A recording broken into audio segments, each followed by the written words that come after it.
live then. Hey, welcome everybody. This is Ethan Evans, the Easy Coach. Thanks for coming out tonight. You'll notice an empty chair next to me with a mug. Our guest for tonight, Devin Nash, of which many of his fans are here, is currently lost in the neighborhood. He's nearby. So our producer you saw in the pre-show roll, Awesome Dave, is gonna duck out of his producer chair and go retrieve Devin. And between now and then, I'll explain how the show works and get us started. So, yes, Devin couldn't find his way here. We'll make sure to let you guys rib him about that. I think he'll take it well. But we'll get him in the guest chair and talk about it later. Okay, and Awesome Dave just ran away, which is the perfect time for something to go wrong. So, by the way, we've learned from long experience if there are any problems with the camera or audio, just tell us in chat and we'll figure it out. And yeah, I see the comment. I probably don't need to do a vamp delay. What I can do instead is explain how the show works. And specifically, we're question driven. So thank you. I see it sounds great. Appreciate that. We're question driven. We have the extension in chat, or sorry, we have the extension on the web where you can log into Twitch and ask a question, upvote questions that we're going to answer during the show. Or if you don't have that, the link is in chat where you can go to quenv.com and ask a question there as well. Until we get to then, let's see. Tonight's topic is going to be ownership. And specifically success without excuses. And we are going to talk about the book Extreme Ownership, which Devin is a big fan of. Also, the Amazon leadership principle of ownership, which one of my mods probably can find, or you can, if you Google Amazon leadership principles, you'll get the list of the 14 Amazon leadership principles. And thank you, Shadow Fox, for putting up the book. The leadership principle of ownership we'll talk about there. I'll tell the story of how I had the chance to write part of that 9 years ago when Amazon was revising the leadership principles. So, a couple other things. We'll do announcements early rather than at the end of the show. And now I am, whoever said I should delay, I am trying to buy Devin some time. So... on June 17th, we're going to do a show that many of you will like, I hope. I get a lot of requests about how to do well in an interview. And over the course of my career, I've interviewed about 3,000 people. And so I will share what kills it in an interview for me and what I think you need to do if you're trying to get a job, the most important factors in an interview. So I will try to give you those tips on the 17th on the show then. And then some of you know I recommend the book Decisive. It's actually missing from the shelf back here. It goes here, and that's because Awesome Dave is reading it because he just had to decide on a new job to take. So he's reading through Decisive. I bring it up, though, because Devin, with his viewers, has made it his book club book of the month for June. And so I'm going to join him on his show on June 24th to go over Decisive and to talk about why I recommend it and what he's thought of it. All right, so with that, I'll jump in. Thank you for all the people who are putting in questions and voting. We'll answer those shortly. Let me tell you a quick story about ownership and why I think it's interesting. And nice. Awesome Dave is on listening outside while he waits for Devin. That's perfect. So a question I ask internally when I'm talking to an audience face to face, we'll check it out here in chat. When is it easy to be an owner? So if you have this idea of ownership, that you need to be an owner of your work and of your team if you're a leader, but of your job, when is it easy to be an owner? And chat will come back with that. But I'll wait a second for that. And then what I'd say is, look, it's easy to be an owner when things are going right. No one ever had trouble taking ownership of good results. Hey, we're above our sales target. We're beating quota. That was me. The product's going to ship on time. I'm going to have to be my own admin here. That's okay. The product's going to ship on time. I own that. I did that. It's very easy to take credit. The stream is a bit quiet compared to the average Twitch stream volume. Thank you for that. We'll see about that here in a minute. In the meantime, I'm pretty loud. What that is, I bet, is I often stand puts me closer to the mic. Yeah, I made this. So I'll stand until Devin gets here, and then we'll adjust volume levels. Look, going back to ownership, the only time it's hard to be an owner is when shit goes wrong. And so I just did that. I was on it. So it's when shit goes wrong. And specifically, a funny story. My stepson recently did something wasn't that great. And my wife said, you know, it really annoys me when people don't own what they've done. I'm going to get a shirt that says, own your shit.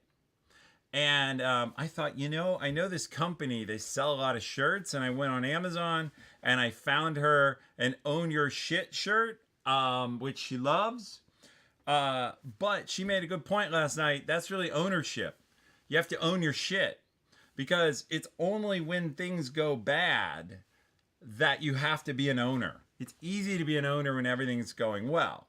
So the first thing I'd say about ownership tonight is, look, ownership and being successful, success without excuses, means you got to be ready to take the bad stuff, because everyone's ready to sign up for the good stuff. Oh, the project's going well? Great, I'm there. Oh, the project isn't?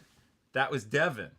Clearly, the reason the broadcast has a problem is he can't find the studio. See, that's not owning it. The real ownership is I should have given him better directions. We should have picked him up. There's 50 things we could have done to get him here, and we didn't. So that's an example of bad ownership. And so I didn't own my shit until I said, okay, I blew it. So now I've sent Dave to deal with it. But that's owning your problems. You have to own what you do wrong. There's a lot of things we could have done. Yes, great example. Very timely, right? Thank you, chat.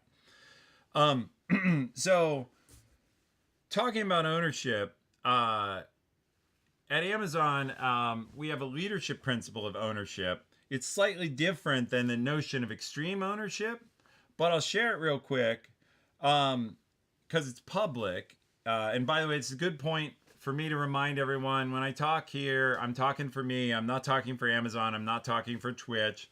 Standard social media disclaimer, my opinions are my own. But the Amazon ownership principle says leaders are owners. They think long-term and don't sacrifice long-term value for short-term results. They act on behalf of the entire company beyond just their own team. They never say, that's not my job. So this was written in 2010. In 2010, what happened was I was in a class. So I see life is great. You're putting question in chat. We take them in the extension. The mods can help you get it over there if you don't see how to do that. And there's the leadership principles. Thanks, Shadow Fox. So in 2010, Jeff Bezos and the Amazon leadership team were revising Amazon's leadership principles, which obviously have been pretty effective in creating a company that's very successful. And they ask a bunch of us in a class to review those proposed new leadership principles, and we noticed ownership was missing. Now, the way we know it was missing is Amazon had this other thing called a core value of ownership, and they had taken that out. But we said, hey, it's missing. And the part, we wrote a draft, some of which got adopted, and the part that got adopted from me was the part of they never say that's not my job. Well, where did I come up with that? Early in my career, I was working at another company, and that company had a quality control department because we made network hardware. And I was talking to the guy in quality control, and he had written a report. And that report, in my opinion, was missing some stuff. So I gave him some feedback, and I said, this report would be more useful to me in my job if it had this and that. And he had a lot of options. He could have responded to that. He could have, of course, said, yes, you're right. And he could have said, yes, you're right, I'll do that. Or, yes, you're right, but actually I don't have time for that. Or any number of things. He could have also said, no, I don't agree with you. That isn't really useful. Or lots of answers. What he actually said, which stunned me, was he said, well, that's not my job. That answer sucked. But he went on to say, would you like to see my job description? Which just blew me away. We were in a relatively small company, a startup, and here was a guy offering to show me his paper job description to defend why he wasn't going to do something. It wasn't that he thought it was a bad idea. It wasn't that that he had a reason not to do it that he was sharing anyway. It's just, oh, that's not my job. Hey, do you need to see my job description so you know it's not my... yeah, so here in chat, I'm with you. I can't believe that. And advice to the whole stream, never do that. Jesus, never say, would you like to see my job description as an explanation of why you're not doing something? Come up with something better, like I have to go milk my cat. I don't know, but anything. Because that's just terrible. So don't do that. The moral of the story is ownership. The way you are successful in work, in part, is getting things done regardless of the impediments. If I'm your manager, of course I care about problems and I want to help you through problems, but we value people who get things done and find ways to get them done.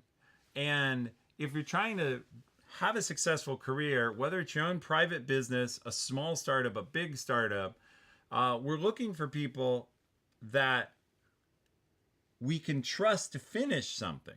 So if we give you something to do, we know it's handled. So I'm going to go ahead with that. When Devin gets down here, I think I hear noise elsewhere in the studio. We'll introduce him, talk a little bit about his background, and get his perspective on what he did with ownership. Does the stream title need to be updated? Yes, probably. Thank you for that, Garcia. The challenge with that, and that's an error on our part, is you can't update a stream title, I don't believe, once you're live.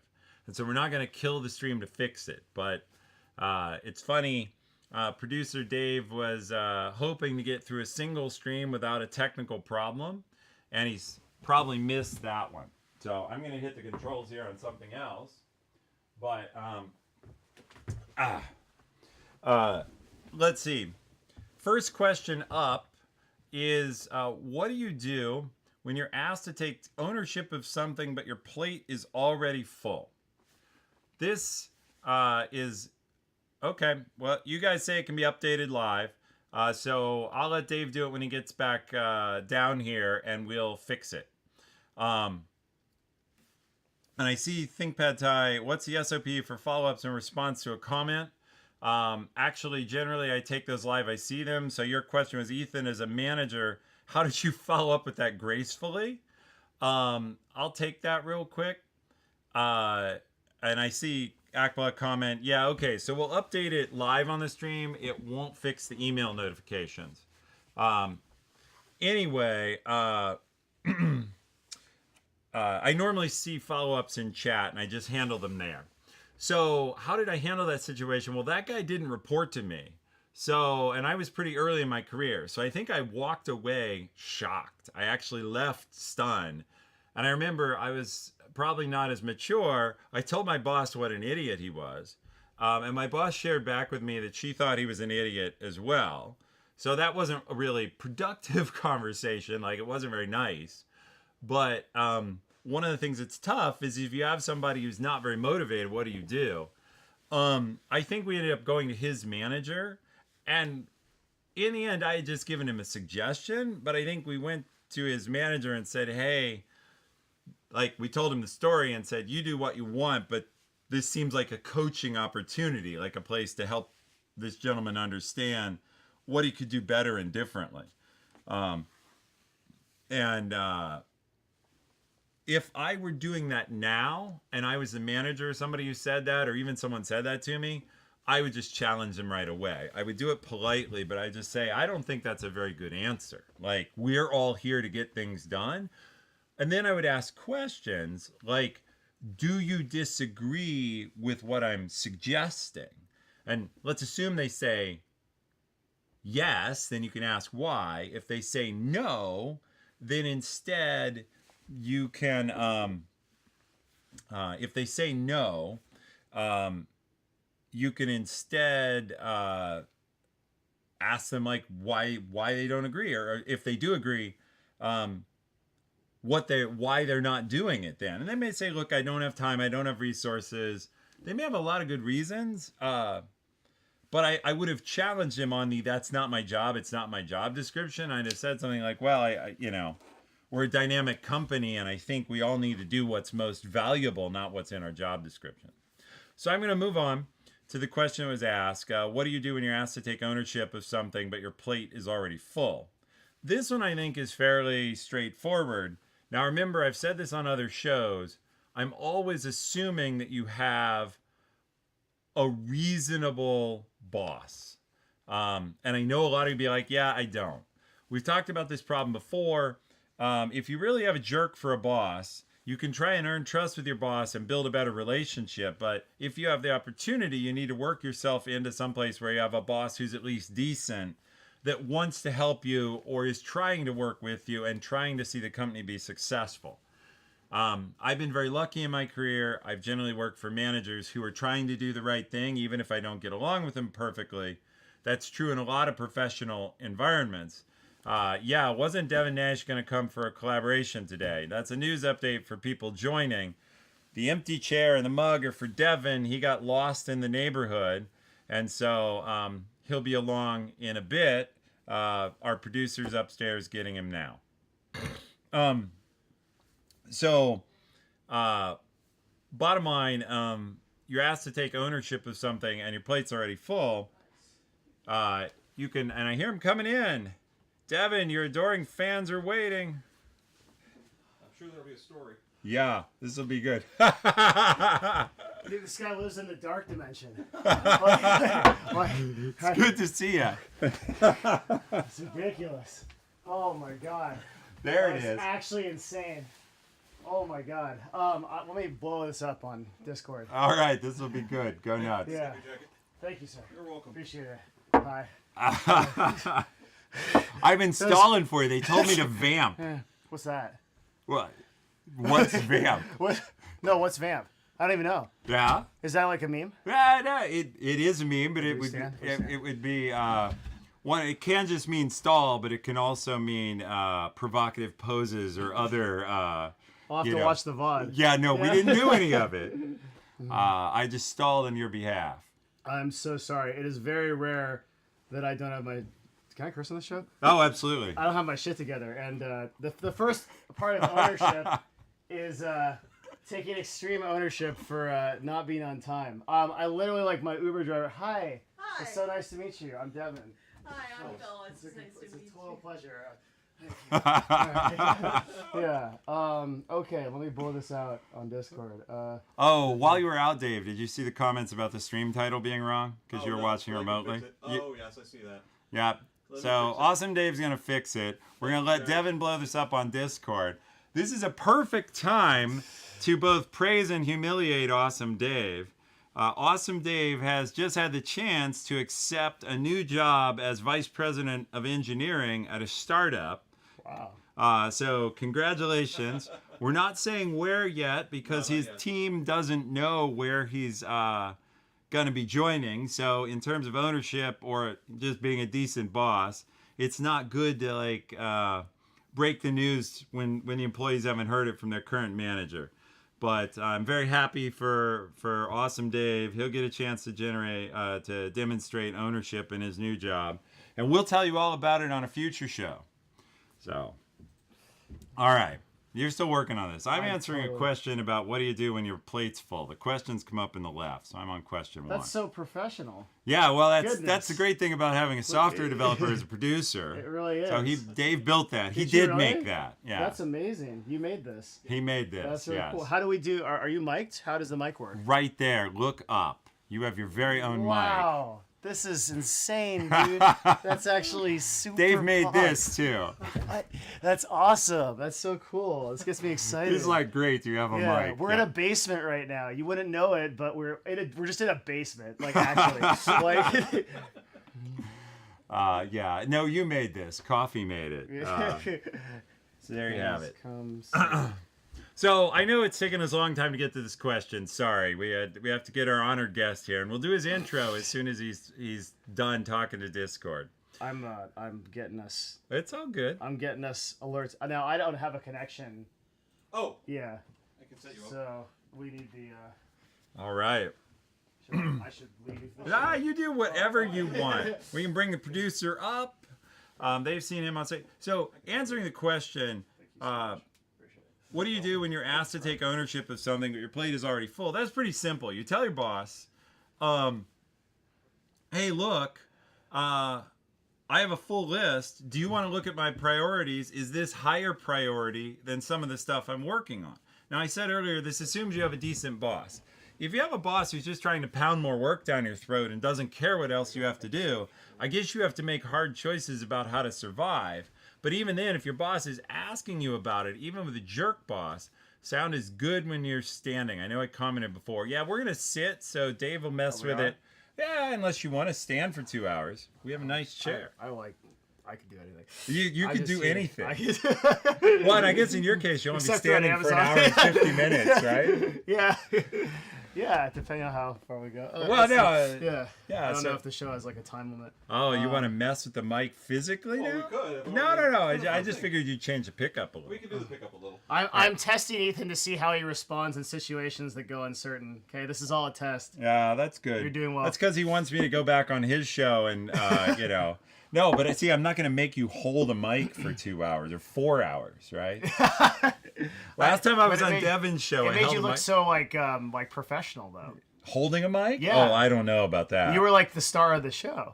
Well, there was comment in chat that I didn't let you talk at all, so I got to make sure. No way. It was 20 50-50. So the rest of the thing about if your plate's already full, you got to tell your boss your plate is full. And then either he picks or you pick. And you either say, look, do you want me to pick something to drop or do you want to have input in it? Other than that, generally if the boss is asking, they probably think it's more important. But there are times I ask people for stuff because what bosses do is they ask. That's like our actual job is try and get work done. And there's a saying, by the way, if you want to get work done, give it to a busy person, which seems nuts. But I see Devin nodding. That's 100% right, yeah. Yeah, because you know why the other guy isn't busy? Because he ain't doing anything. He doesn't do anything. And so that person, we'll talk about later how you should manage that person maybe. Specifically, should manage them till that changes or they leave. But work gets given to busy people because they're the ones getting things done. Oh my God, I forgot the bubbles. I need to add everyone. That is the key, Ethan. All right. Okay, yeah. So, that's what you do when your plate is full. So I see people are entering questions. They're voting them up. I'll go ahead and give are you within like 5 minutes? I am within 10 seconds. 10 seconds. Well, in that case, then I can do a real announcement here because your fans in chat are getting cranky. They want you to get off the phone. I want to get off this phone. What is But this is gonna get like an extra like 200 people here. Yeah, that's totally good. At least, yeah. That'll be good. We want your fans here for you. So okay, it's done. It's done. All right. Yeah. Sweet. Welcome. All right. So I'm introductions. So this is Devin Nash. Devin was kind enough to have me on his show a couple weeks ago. We had a great time. Devin is currently Chief Marketing Officer at Nerd Fusion. And what's the correct description of Nerd Fusion? Would you say it's a talent agency? It's streamer support? How do you position it, marketing officer? Well, we do lots of things. Yes. We do take care of broadcasters as like a 360 degree type of thing. And then we also have like an 8,000 square foot studio where we have 3 stages and we do shows for brands. People like Hershey's, Hidden Valley Ranch, and we do a lot of work for Amazon Canada and Amazon US if they want us to. They have a sales team and Twitch actually, both, but weirdly it's like 2 separate accounts. Yes. Yeah. Yes, it is. That compete against each other, I think. It's a real fascinating ecosystem. Anyway, that's not important right now. What is important is we basically do brand development for those teams that come in. And then the third thing we do is we do Twitch analytics and data for YouTube and Twitch. And we compile that information and sell it. So we try to figure out what works on Twitch and YouTube. Like, what are the best techniques to do on Twitch? That's right. Yeah. And I have to say, thanks to Devon's studying of what works best for streamers on Twitch, I now know what nights to stream. Mm-hmm. We're not going to share that with the stream because it's proprietary information. I tell them all the time. Yeah, I know. Yeah. I'm kidding. And then your former role, you were CEO of Counterlogic Gaming. Yes, esports team. Top 3 in North America at the time. Out of how many? Out of 10. Out of 10, Yeah. okay. Well, out of 10, I mean, there's like 100, Yeah, but yeah, like yeah. 10 that actually matter. Okay, Yeah, 10 'cause- that are considered in the actual like leagues, right? Yeah. Like LCS, OWL. Like Yeah. So, okay, because there was once I was in I came in first in a competition, but there were only 3 contestants. So, they told the person who came in third, well, just say you came in third. Yeah. And like, Yeah, you'd be it still fine. sounds really good Yeah. until it's not. That's great. All right. Great. So, I have notes too, actually. oh, you have notes. Of Well, course. awesome. What would you like to, We're talking about ownership today. yeah. What ownership means to you. It's actually a really cool topic, and I've been thinking a lot about it. Let's see if it pulls up. Yeah, it pulls up right there. Cool. Sweet. Yeah. But that I've had a lot of time to think about this question. Okay. Because ownership, I think, is one of the most important concepts on esports teams. Okay. Because esports teams are extremely neurotic, like in the sense that I think that's the right word. Neurotic.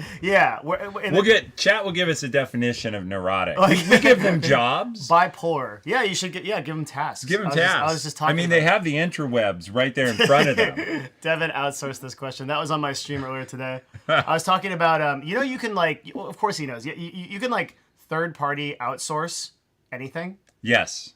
Like thought. If you just don't want to think about something, you can go to India and be like, think about this.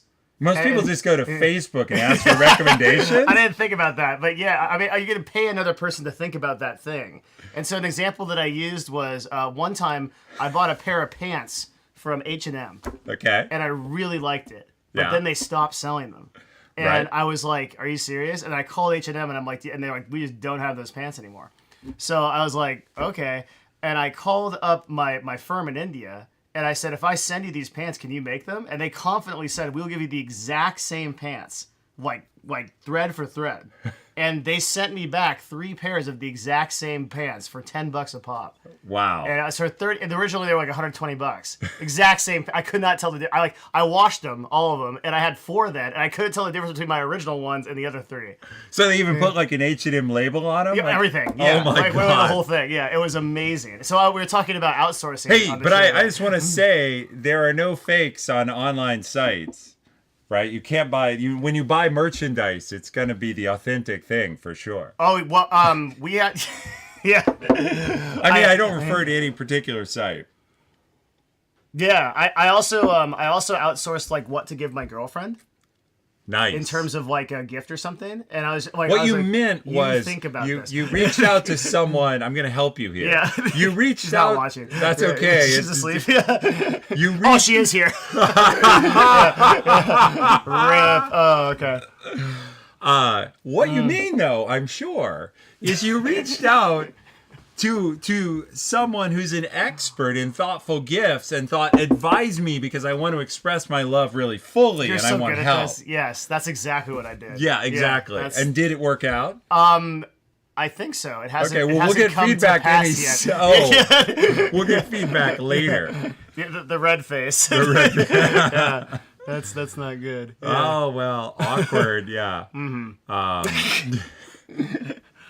All right. What I was saying about the esports team. Esports team. Tell me about that. So for real though, esports. So it's like in a business, it might be like, oh, our quarterly earnings are down 5%, and like we have to fix this. Right. But in like an esports team, it's like you lost.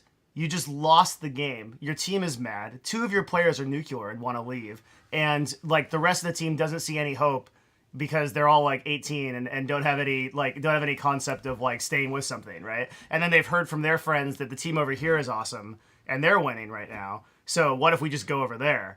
And that concept forces you to take ownership of losses very quickly.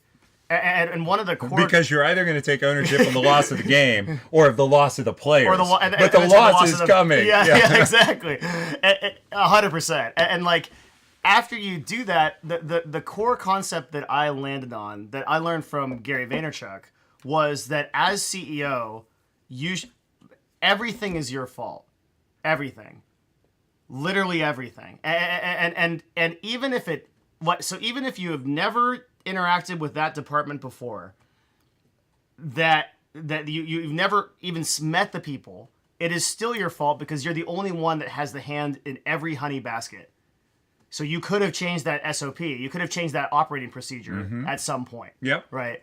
And we talked about a situation where that may not be the case when we last were talking. We'll probably get to that later. Yeah. With Tesla. Yeah, we did. Yeah. And that changed my thinking completely on it, which is super cool. But I still think if you're an executive, what good can it possibly do to divulge blame to someone else, even if it's true? No, blaming people just doesn't work. And if you're in a company with a blaming culture, you either need to fix it somehow or find another company. I know I say that a lot. Luckily, most of our advice ends up working really well in good companies, and you don't have to change companies. But if you're in like a finger-pointing company, it's... Yeah. If the boss, particularly if the boss is finger pointing, like you screwed that up. Hey, I had nothing to do with it. I'm just here in the corner office. That's an unwinnable thing. So let's see. Let's take the top question here. So they get upvoted. See, the fans in the extension can upvote. Yeah, that's so cool. They can also, we can put this live before the stream and let people enter questions even in advance. But we'll take the top one here, and then I have another question for you. Oh, man. Yeah. Okay. So you have several things you can take ownership over. How do you prioritize what you take ownership over, first, second, third, etc.? So either at Nerd Fusion or at CLG, how did you think about that? I don't prioritize it. I just assume it's my fault every time. I think this probably means like if you have several things to get done. Okay, how would you do those things? Yeah. So there's a huge difference between being efficient and being effective. And many people focus on the first thing, and very few people focus on the second thing. So when I let me define those terms. Yeah, this is good. When I say efficiency, it means how do I either like work more or like work, but like basically efficiency is doing things better, but effectiveness is doing the right things. Mm-hmm. And so in this society, we don't have a positive sum game for working more, right? So the people that are working in I don't know, a hotel at the front desk, right, are not making more per hour no matter how much they leverage their time. They might go on a double shift. It just means they get more of what they're getting. Yeah. Right? So unfortunately, most of the people that we that live in our world, they think of things this way. Where they say, okay, I can work more on something, but they don't think of what is the number. So what I do is I actually ask myself questions, and funny enough, I have notes on exactly this. I use a concept called the Pareto principle. And what I do is I ask myself some very critical questions on a theme called 80-20. Should we just admit that everything we've gotten is from the 4-hour work week? Yeah. Because Pareto principles from there. You were talking about probably should. outsourcing to India, which is from there. It just so happens that we're on this. Yeah, it's here. So here are the questions that I ask, and what I'll do is every Friday I will ask myself this list of actually it's every other Friday. I'm lying. It's every other Friday. I ask myself this list of questions, which is what are 20% of the activities and people that are producing 80% of what I want? What are 20% of the activities and people that are producing 80% of my problems? And what are 20% of the activities and people that are taking 80% of my time? But then to this question's point, the question I ask is, so here's some really good questions to figure out what you should do. Right. If I only had 2 hours a day to work on something, what would it be? Yeah. Like someone says, okay, you cannot work more than 2 hours. You have to focus on something. What's it going to be? Right. Yeah. Another one is, what are 4/5 of the, or what are the time-consuming activities that I would remove if I had to? Like if I had, okay, you can only focus on 1/5 of the things that you focus on now. What would they be? Right? And just entertaining those thought exercises is something I feel like a lot of people just don't do. Yeah. So I agree with that completely. And so what we're saying here is the way you prioritize is what's going to have the most impact. What is it you believe is actually going to change the impact the most for your company, the most for your job? What's the thing that's going to matter? And someone here in chat's following up and they say, what's the actual action taken after the thought experiment? So the thought experiment, go ahead. So what you do is you'll come up with a list of answers, hopefully, for that, right? And you'll have bullet points, I hope, for every question. And I can put a template in our Discord, or however you communicate with people. Of what we do. But the keyword is you take the list of bullet points, and then after that you make a to-do list and of the top critical things, and then you do just as important, a not to do list. So this is what I'm not gonna do, and you circle the one or two things that you think are what I like to call, I love this term, I think you said you love this term too, force multipliers. Yeah. This is such a cool term. The idea being that it's like, what are the one or two things in that list that are gonna 5 or 10x your results? Yep. You circle those things, then you do them. That's the whole exercise. Do it every other Friday, and like, you are already in the top 1% of people if you think like this, because so few people actually take the time to think about their thought processes. Sweet. So yeah, my mods are saying we don't use Discord, which is we don't usually stand it up. We can get Devon's Discord and put it up since a lot of his folks are there. It's discord.gg/Devon. Super easy. Yeah, there you go. Mm-hmm.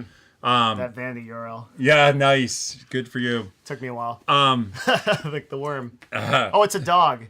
I think that's a seal. Oh, you're right.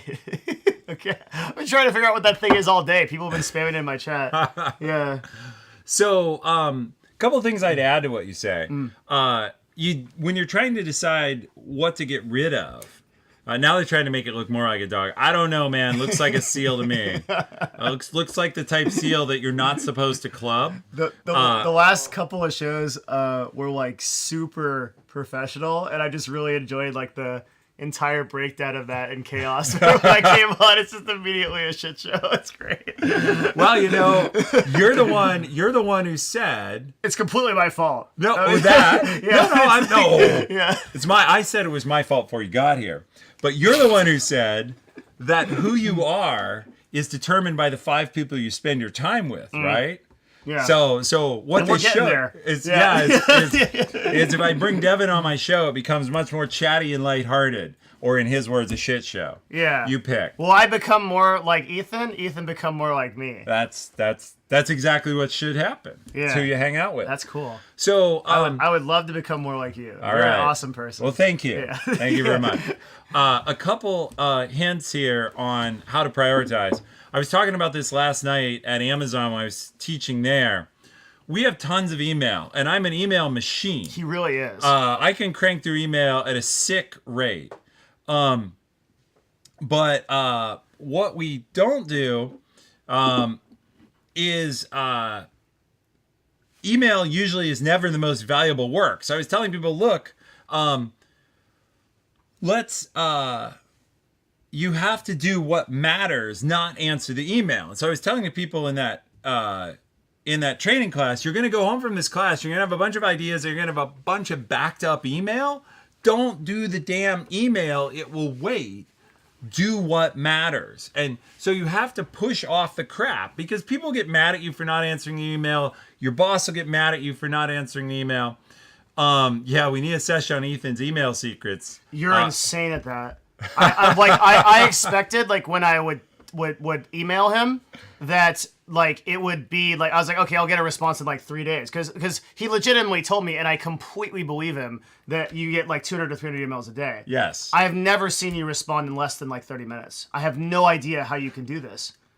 So Like, you know, it's you're actually the busiest person I know. Out of all the people I know. well. That So I just don't know how you do that. I'm not sure if I'm supposed to take that as good or hang my head. But what my team has told me actually is I'm too on email because they'll send something or someone will send something and I'll be on it before they have a chance to deal with it. That's insane. And so I've had to this is learn, like, if the email's addressed to somebody on my team, to not immediately just respond. let them deal. Yeah. So I do not use Superhuman. I'm familiar with it. Email app, it's good. And yeah, people are saying I grok all the email. And no, I don't have anybody who does it for me. I'm just That's sick. also insane too. Yeah. Do you have a Twitter? What's your Twitter? My Twitter's the Easy Coach. Oh, okay. I thought I was looking for Ethan. Nope. I know that. Yeah. Okay. So anyway, I'm shouting out again. yeah, thanks. So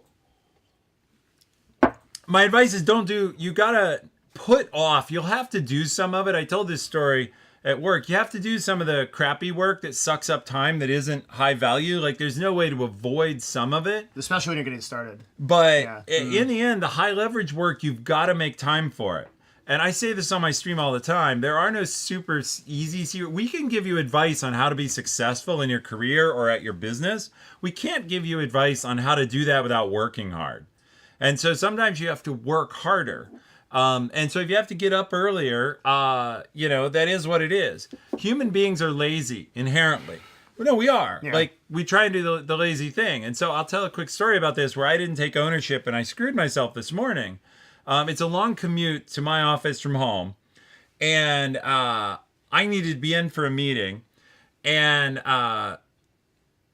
when I first woke up, what did I do? I got on my phone and looked at my email. It's how I'm so responsive. And I left too late. And so I'm in the car knowing I'm going to be late for work because I'm looking at the ETA. And I'm getting pissed. Like me getting here. I'm getting pissed at everybody in my life. Like, why is this meeting at this time? And how am I going to do this call from the car? And really all I need to do is suck it up and either get up 10 minutes earlier or get out of bed 10 minutes faster. It was that simple. But because we're inherently lazy and I like to lay in bed reading my email, I didn't do the most important thing. I did the most convenient thing. And I screwed myself. This is a hugely important concept because most people think that you reach a certain echelon when you're very successful, that the laziness just stops. And you're this super motivated Terminator that just destroys everything. And every successful person that I've ever met is still just as lazy as before. They just go through it, right? It's like you still want to wake up and play video games and eat ice cream all day. That's all I want to do when I wake up, right? Like, but you just, it's the decision that you don't. And when I figured that out, it was a lot more, what's the word? It was almost like a weight off my shoulders. Cause like, oh, I don't have a place to be. I'm already there. It's very zen. You're absolutely right. The desire to like not work doesn't go away. You just found out that you've got to overcome not wanting to work, right? You've got to, and I did talk a lot. Are you familiar with the concept of flow? Oh yes, yeah. You like flow? And with the incredibly difficult last name to pronounce of the book that I read. Yeah, Mihaly Csikszentmihalyi. How did you do? Yeah, I can't. He just does it like just. Yeah. Mihaly Csikszentmihalyi. Yeah. And it's spelled Mihaly, but he's a Hungarian scientist who wrote like the optimal science of work. Yeah. Flow. Yep. And it's a great book. The point there is when you're in flow, though, you're happy. Like, you're working hard. Or at least you don't know that you're sad. Yeah, well, whatever. Same thing. Yeah. Same thing. Because you're in another dimension. You're in another dimension. Yeah. And so, like, when I do these shows or when I'm teaching, I'm not working. Other people would look at this and say, oh my God, this is work. You're like in front of the camera and there's pressure on you. And what if you say something stupid or you're embarrassed? It's not really work. No. It's just you're in the zone. All right. Let's do one more from there. And then I have this question for you. I'm so prepared. Well, I only have one question for you. Oh, okay. So then I figured we roll with you. Hey, I can make them up faster than you can answer. Okay, I believe you. Yeah, you should. So anyway, question up top now is, how do you take ownership on something when roles are not clear or well-defined? That's a super good question. You got it? You want to go first? No, you're it. All right, I'm it. We'll go to Devin second. So when roles are not clear or well-defined, first thing is ask, like, who owns this? If it's not clear, go ask, hey, this thing needs to be done. I'm willing to take it, but is it yours? Do you have this? And so it's really just... who's accountable? Who's accountable? Yeah. Great question. Mm-hmm. So the bottom line, I've learned this the hard way. You have to ask a lot of questions to lead well. I own this. Shibo must have made this. I own this. I own this. Yeah. Good.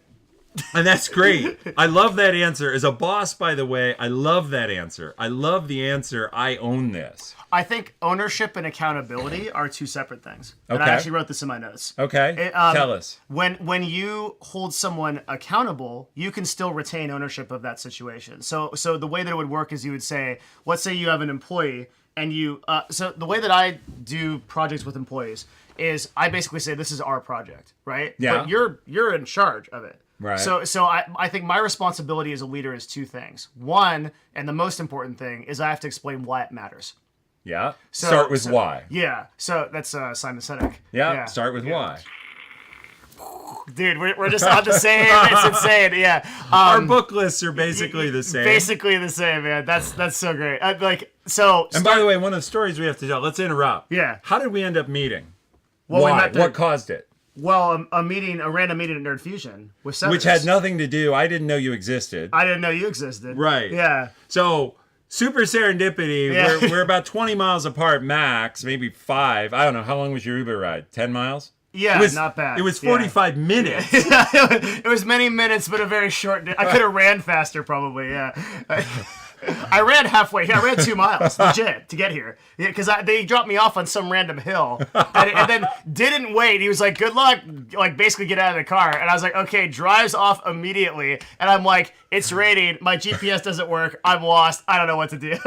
So I just started, and then I met like this old guy, like really old guy, and he's like, "Well, I've lived here for 10 years, and it's that way." And so I ran that way. It wasn't that way. So I ran the other way, back up the hill, all the way down until finally they had to send a rescue vehicle. Dave, the dude that produced the show, had to fucking pick me up. And that's how I'm here anyway. His text says, I am super lost. Yeah. That's what I get. It couldn't be more true. That was completely unhelpful, by the way. It wasn't productive in any way. I just wanted you to know how I feel, Ethan. Like, in the moment. All right. So the point is, I don't remember. We were on this question of ownership and roles time, but you were talking about accountability is different than ownership. We'll start with why. So tell them why. Okay. Well, I would say that's the most important thing you need to do because you have to get their buy-in. If you want anyone to own anything, they have to understand why it's important. And that's important because then you have to reaffirm to yourself in that process that it is important. Yeah. Because if it isn't, then if you can't explain it to someone, then how the hell is it? Then pretty soon you find yourself going, never mind. Yeah, exactly. Which is okay. It's totally fine. Yeah. I mean, you look like an idiot, kind of, but at least you owned it. Like, never mind. This isn't well defined. I'll be back later. You look like a lot less of an idiot if you own something. This is actually a funny thing. I just thought about this. Like, this isn't in my notes or anything, but in Twitch chat, a lot of the time, if you try to cover a mistake that you make, like, let's say I just say something really stupid, Twitch chat, and then you just, like, defend yourself, Twitch chat will just eat you, right? Like just sharks. They will just come in. But if you're just like, yeah, that was really dumb, like people just spam the little lol face. Right. You want the lols. Right. I measure how well I'm doing on a show by the number of lols. Yeah, I do. It's not even a I don't know. I think when I was on your show, I had to measure how well we were doing by the number of boomers. That's good. Yeah. But there's the lols. It's a different success metric. A different success. So, Anyway. They don't have Boomer enabled here though. Yeah. That's a super exclusive emote. You need better Twitch TV. Yeah. We can. All right. We'll give. Or is it a Frank or Z chat? Sorry, I'm memeing here. That's all right. I know them both. I'm speaking of You know, memes. it's interesting. Of course, Those have mixed reception within Twitch. Why's that? Oh yeah, sorry. Yeah, maybe I'll ask you later. The GIFs I understand. Yeah. Because those GIFs like legit trash chats so bad. Like Right. I don't have the GIFs enabled because there's this stupid like party blob that like bounces across the screen, and then at some point someone figured out. Did you see the Lego Batman thing? Were you around for that? So someone figured out how to put a giant Batman in chat. This was on Twitch. All right. It wasn't a better Twitch TV thing, and it was like a Batman that was like this big. And Twitch had to figure out how to disable it. It was ridiculous. Yeah, well, I know the chat team. They have a hard job. Yeah, they do. Yeah. Mostly trying to provide the tools for people who aren't well behaved, to like control people who aren't well behaved. We don't have that problem here. Yeah. Everyone's good. So Start with so why. one of your things was start with why. What's the second thing, and then we'll answer this a little more. So once you've hopefully explained to the person, and then you've got what I would call their buy-in, and it's like okay, like, and that's not like them responding to you like a robot saying like, yes, I understand, like this is important. It's like, yeah, you're right, like this is important. What do we do about it? At that point, you then sort of issue them the quest, like King Arthur, right? Like you're like, okay, I'm trusting you to take care of this because I think you're the best person to do it.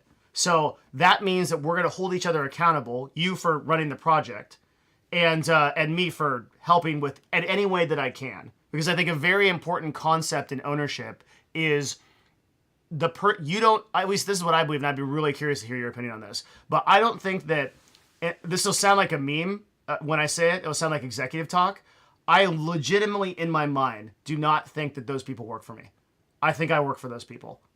It's a very important difference because I am there to serve them, to help them accomplish their objective as effectively as possible, and I hope that they'll come to me to help them enable them, because all I am is an administrator. I have the ability to move chess pieces that they maybe cannot move, but in terms of the actual leadership of the project, that's on them, and I give them all the rope they need, right? Mm-hmm. Either to get to their location or to hang themselves, whichever one comes first. So, common concept, right? Servant leadership. The best leader is serving the team. I think so. Yeah. So, from my perspective on that, I do think you absolutely have to serve the team. And the way I tend to look at it is almost the same as what you said, but slightly different, which is I really can't get anything done without my team. Yeah. So if I'm not enabling them, like nothing in my workplace is going to get done alone by me. And so I need the team to do it. And so I better be helping them do it. So I think that's a different version of what you said. But if I'm not enabling my team, you know, I have a couple hundred people working for me. I have broad shoulders and I read email really fast. I'm not going to do the job of 200 people or even 20. So does your management style differ from what I said, which is essentially servant leadership / do you bring a person into your project in the same way? Do I bring a person into the project the same way? Start with why and then go to holding them accountable. Yes. I was doing this with somebody today. I don't think he's watching, but I was explaining I had changed what kind of reporting I was asking for. So that's a different project, right? Like I needed more information about something we're doing. As most of chat knows, I run Twitch Prime, and the person I was working with was the head of our business development. So he goes and gets the content that shows up in Twitch Prime. He does the deals. And I was saying I need more visibility into our deals. And he said, well, look, I'm trying not to nag you. Like, I don't want to bombard you with all this little stuff. So I went through this list of things the point is I hadn't told him why. He was trying to help me by insulating me. Like, I'll just take care of it. You don't need to worry about it. I said, look, these are all these things that have changed since you set up that way of operating with me. And I didn't explain them, but this has changed and this has changed and this has changed. And now I need a lot more visibility into... So the point is I did go explain why, and now we agreed what he'll do differently. and now I'll hold him accountable to it. So this is cool because for two reasons, right? One is you don't have to do this because you could, in theory, be like, here's why. I'm the VP of fucking Amazon, so do it, right? And then they're like, okay, right? But a lot of people that are just getting started can't do that, right? And one of the things I think, one of the most interesting use cases of ownership is what do you do when you first get into a company? And I was actually thinking about this in the CLG had been running for 5 years before I got there. Yeah. There was a whole established team. It was of 6 people. We grew it to 100, but like those 6 people were important, and 2 of them stayed with me the whole way, and out of 3. So 1 didn't. But wait, there were 6 people and 2 out of 3 stayed with you. This is new Devin math. Hold up, let me think about that. The other 3 were like owners and people, like 3 people that actually 3 worked actual for me. workers. Yeah, Got yeah, it. okay, yeah. Okay, yeah, sorry, yeah, Devin math going in there. That's right. So, and out of the 3 that I was going to have on my team, 2 stayed with me, 1 left. Yeah. The other ones were like George, like floating around, like Yeah. he's just like an entity that's like in space, like woo, like just I can't mess with that, he just owns the thing. Yeah. So the thing is, what this should exemplify is that leaders, good leaders like Ethan, they may have every ability to just say, do it because I said so. But they still start with why, because they want that buy-in. And that's like the number one aspect of ownership, I think. Yeah, and look, the because I said so is like, it's hugely demotivating. Yeah. It's kind of something that should have gone out in your teens when your mom gave up using that answer, hopefully. Like, well, why do you have to do this? Well, because I said so. My parents still tell me that. Yeah, well, that answer is horribly demotivating. And, people are clever. I said earlier that our brains are lazy. People are really good at undermining. Like, if they want to find a way to not do what you said so and make it defensible, like, if that's the motivation you give them, which is like, I'm going to find out a way not to do that and get away with it, they're very good at it. So, and the last thing you want is a team that's like, I know, I'm going to apply all the creative energy I could apply to getting useful things done, figuring out how to screw you. Yeah. Like, this is a terrible, it reminds me of American politics. Like, That's good. I can't help it. Occasionally, It slips in. I try to keep the show neutral. I know. But, Yeah, it's so hard. In this day and age, it's so hard. So I don't know if we finished answering this. Basically, when roles are not clear or well-defined, I think you ask questions, you try and get clear who is owning it, and then if no one's owning it, go own by example. Totally, that's so important. Just I go love that. do it. Yeah. And let other people cry about it when they come to you like, hey, that was mine. Be willing to give it back to them. Sure. Yeah. Great. It needs to be done. Here's what I need you to do, or what needs it. Like, One of the coolest things to do is so this may seem like I'll tell a story about this because I know none of the people are watching. But Okay. this is so there is a job within Nerd Fusion, right? That is very simple. We get large shipments of stuff so we can feed cool people like you that come and like they start. I've had some of the cool stuff. Yeah, it's like candy bars and things and stuff. And there are boxes of F. Oh, chat says F. Does that mean it's usually F means that something's wrong? No. You good? I don't think so. Okay, But if something's wrong, okay. chat, spell it out. Yeah. Okay. I think they said F because of what I said. Yeah. Okay. Yeah. Sorry. Anyway, so there's large boxes of food and goods that just land. We have a staircase, 2-story staircase to get to the office. I've seen it. There's no way to. So I just took all that stuff up. But then, very importantly, I didn't tell anybody I did it. Okay. So there is a job of someone within Nerd Fusion whose job it is to take that stuff up. Okay. Right. That didn't do it. I didn't tell anybody. Right. And then later on, it came back, and everybody knew who did it. And then that job got done a lot faster the next 3 times, and nobody said anything. That's nice. Yeah, But lead by example. The important part of that story, to kind of like echo what you said, is there was no ego involved. I didn't go up and then I said, I did this, right? like this is hey guys, I did this because this person didn't do it, so someone had to do it, so it was me.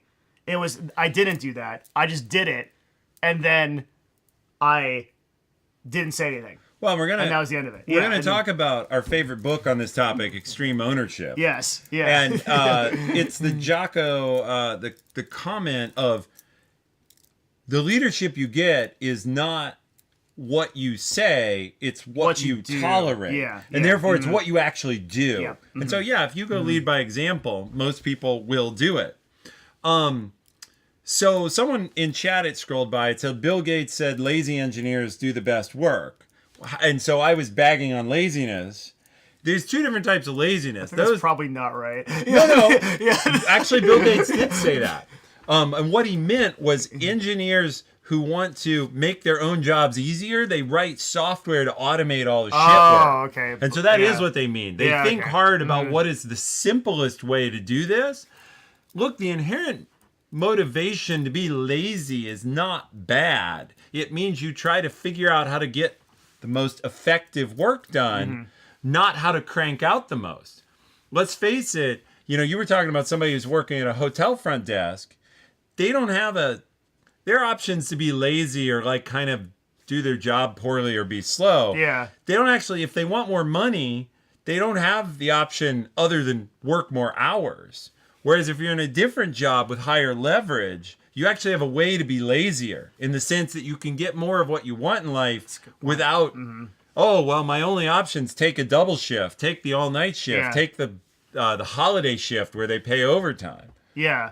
But even still in those jobs, you can't leverage easily because you still have the problem of like, even if I'm getting paid a solid salary at a big company like Microsoft, I still can't meaningfully increase that number without a promotion. So you still have to take and then there's a segue here of like into that next question below. Let's pop to the next question because I think we answered the top one. So the next question, I usually read them out. They end up on podcasts later. What is the correct way to request a raise, promotion, anything that requires extra resources from the company? And this is why I said that, is because I think what you can do in the context of ownership is you can take on new projects and things that you may think may be force multipliers for the company. Or literally, this is going to sound like the most forehead thing. What's the correct way to request a raise or promotion? You ask. But you ask and you have data. That's the big thing. So I had a dude that worked for me at CLG. Yeah. Every week at our meeting, he would ask me for a raise. Didn't matter if he got one last week. Didn't matter whatever. Like every week, and I was like, I started to I was like, ooh, like I know that this guy's gonna do this. He'll come down. He's like, so I'm just not getting paid enough money, right? And finally, I was like, dude, like, okay. So I had to think about a system for this, right? Which is like, asking for a raise or a promotion is super fine, but come in with data as to why you're providing that value to the company.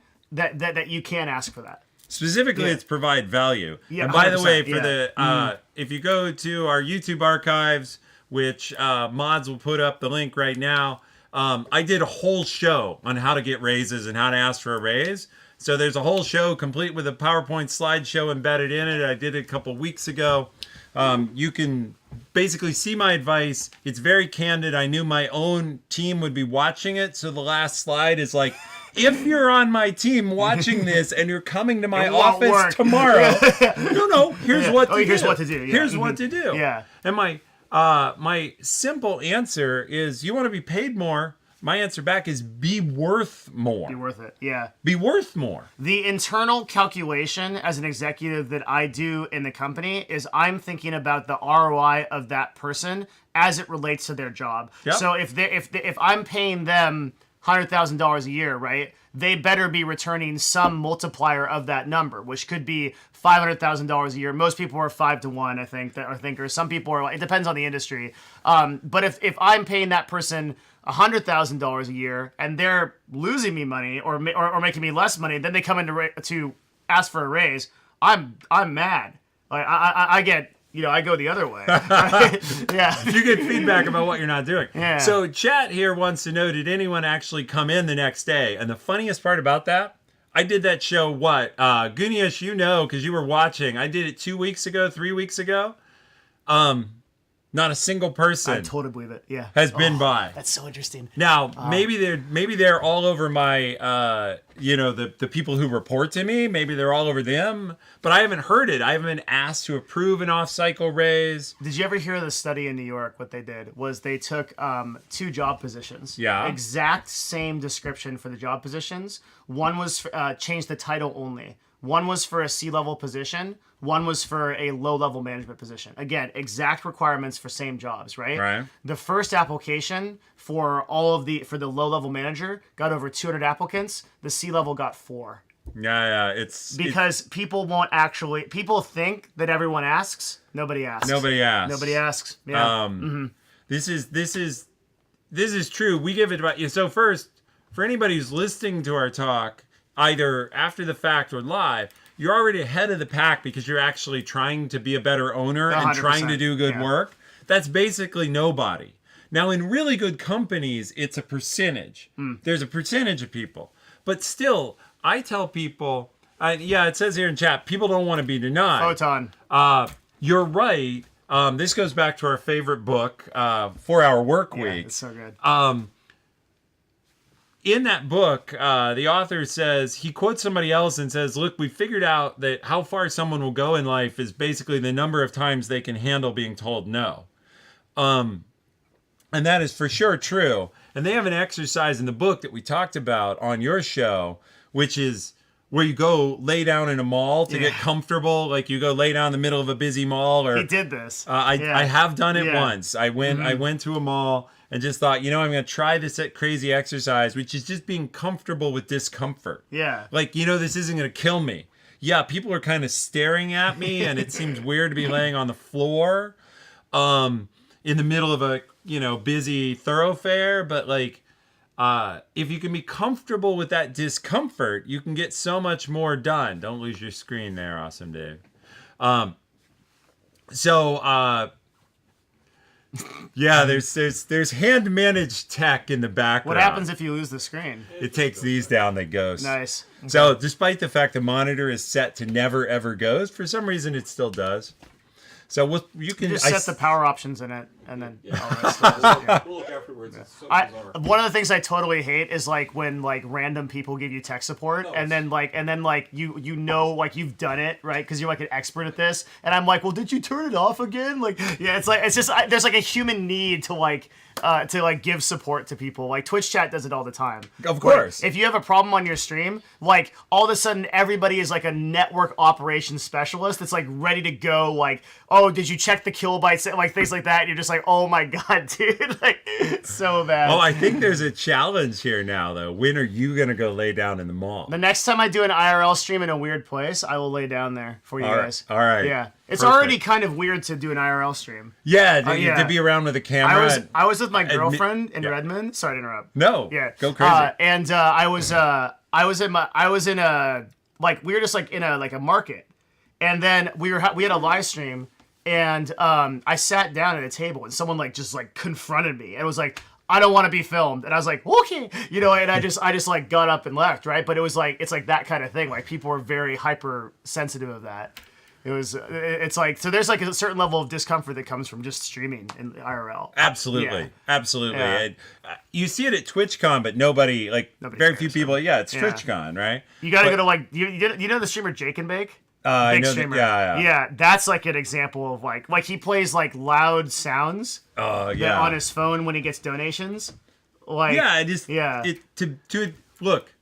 it's definitely hard to attract a bunch of attention, particularly humans. Look, we talk about the lizard brain, the hind brain. Mm-hmm.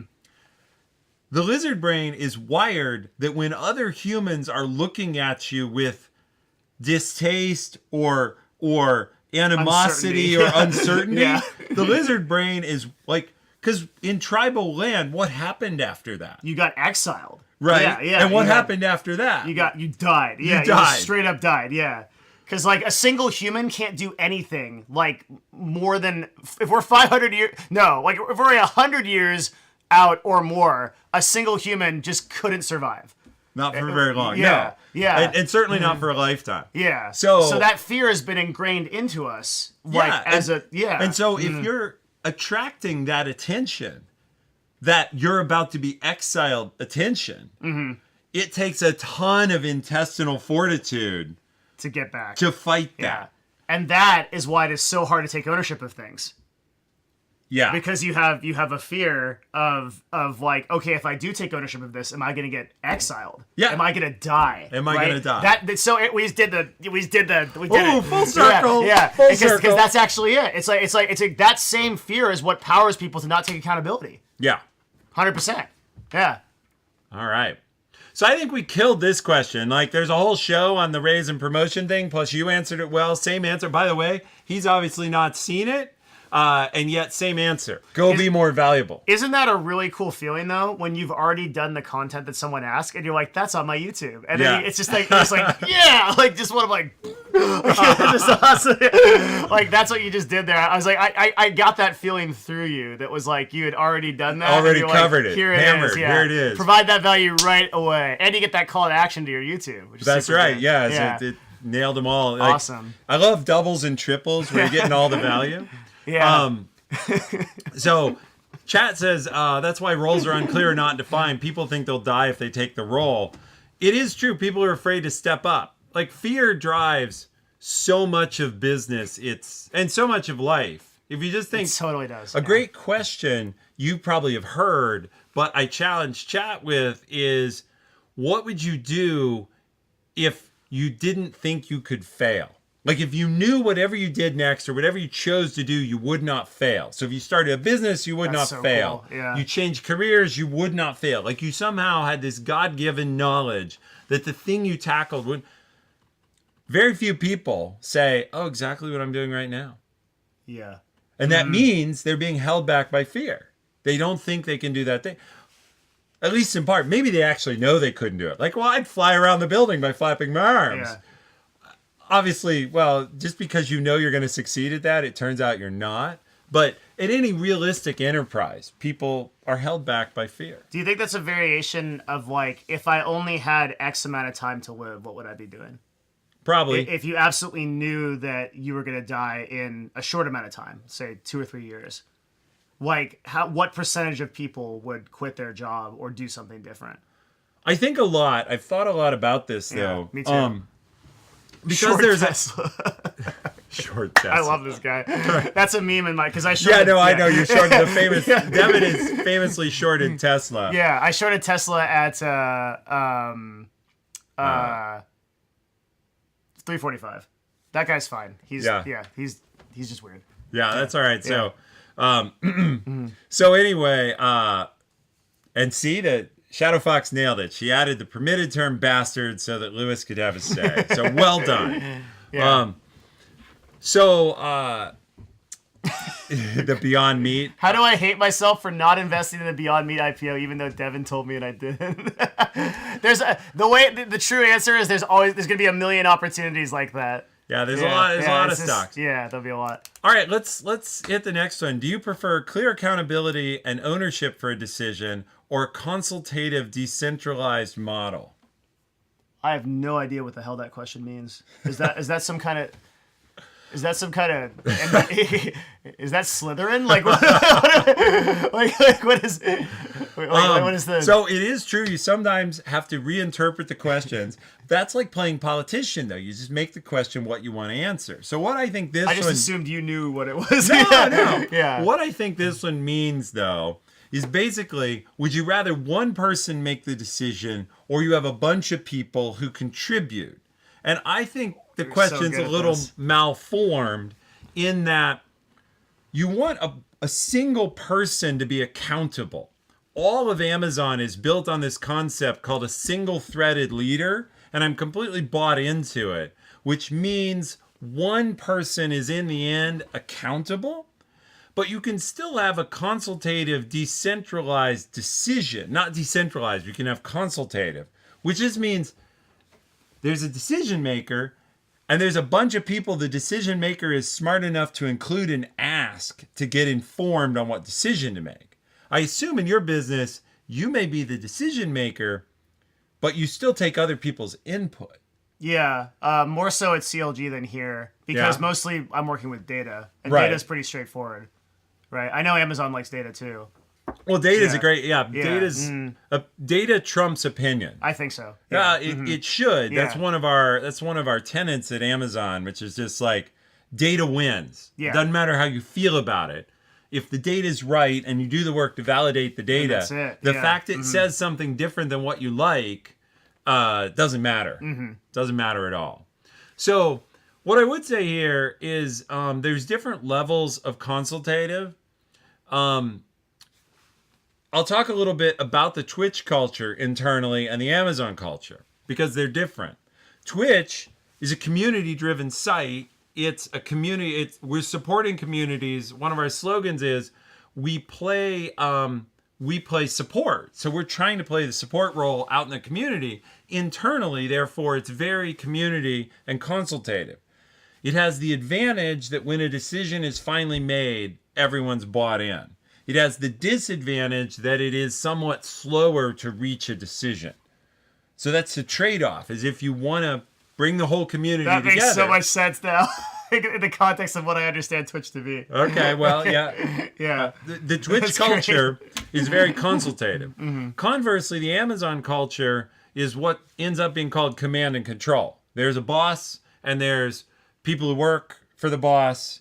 Despite what you said, like about I work for them, there is a sense of I'm supposed to make the Definitely. decisions. Yeah. But if you're leading well, you've got to get the input from the team because they won't buy in. Again, you can't force buy-in. You can try and force people to do stuff, but in the end, it won't work. And so Chat said here, you've got to ask the people it's going to impact. Like they have to own the resulting. You can own the decision, but finishing up answering this question, they have to own the work. So if they're not bought into your decision at all, the other thing, by the way, it matters your batting average. I sometimes ask my team, like if something's not clear, if the data's not clear, I ask my team and I say, look, trust me. Like I'm making a call on my gut because the data's not clear and we've debated it. Trust me. We're going to go try this thing. And if it doesn't work, we'll change. But I'm responsible. So if it doesn't work, no one will poop on you because I'll own it. That's cool. Yeah. Right. So you're giving own them it. permission to. I'm giving them permission to Yeah. take a risk on my idea. Because once I make a call, I say, trust me, and it does depend on your batting average, though, right? Because if I make a bunch of wrong calls, they're going to be like, that didn't work out last week or last month. Yeah. Then you're screwed. But to some extent, your batting average is already predefined by the position you're in. You wouldn't be where you are if your batting average wasn't good. Yes, true. If you were hitting foul balls the whole time. Yeah, whatever. no, that's very Yeah. true. Meritocracy, you'd be out. Yeah, and that's part of it. But positional, I have a saying I use a lot. We'll try this one on you. Results are the currency of credibility. 100%. Yeah, Right. I love that. And That's so really cool. I teach, that before you go try and influence people, go generate some results, and then you'll have a lot more influence. I love that. So this is the whole reason. You ever see like motivational people who are just motivational people? The way they make their money is from motivational courses. Right? And I talk about this a lot, which is like the idea that it's like, if you've done one of the reasons why I do Twitch streaming and I do, because I could be a full-time Twitch streamer. I could make full-time income off of it, no problem. Right? Like one of the reasons I do that and I'm also a CMO, like, which is because like that's a lot of work, right? Because it's like it's 7 days a week. I'm never offline. Like I could cut half of my work in half and not lose meaningful income. It's like, why do I do that? Because I want to be in the battlefield. I want to be in the weeds because of that concept. It's that if you like, there are so many people that are saying things, but they don't have credibility. Because they haven't done anything. Because they haven't done it. Yeah. And one of the issues, there's a bunch of issues that just came up in esports. Right. There's been a lot of like M&A going on in esports right now.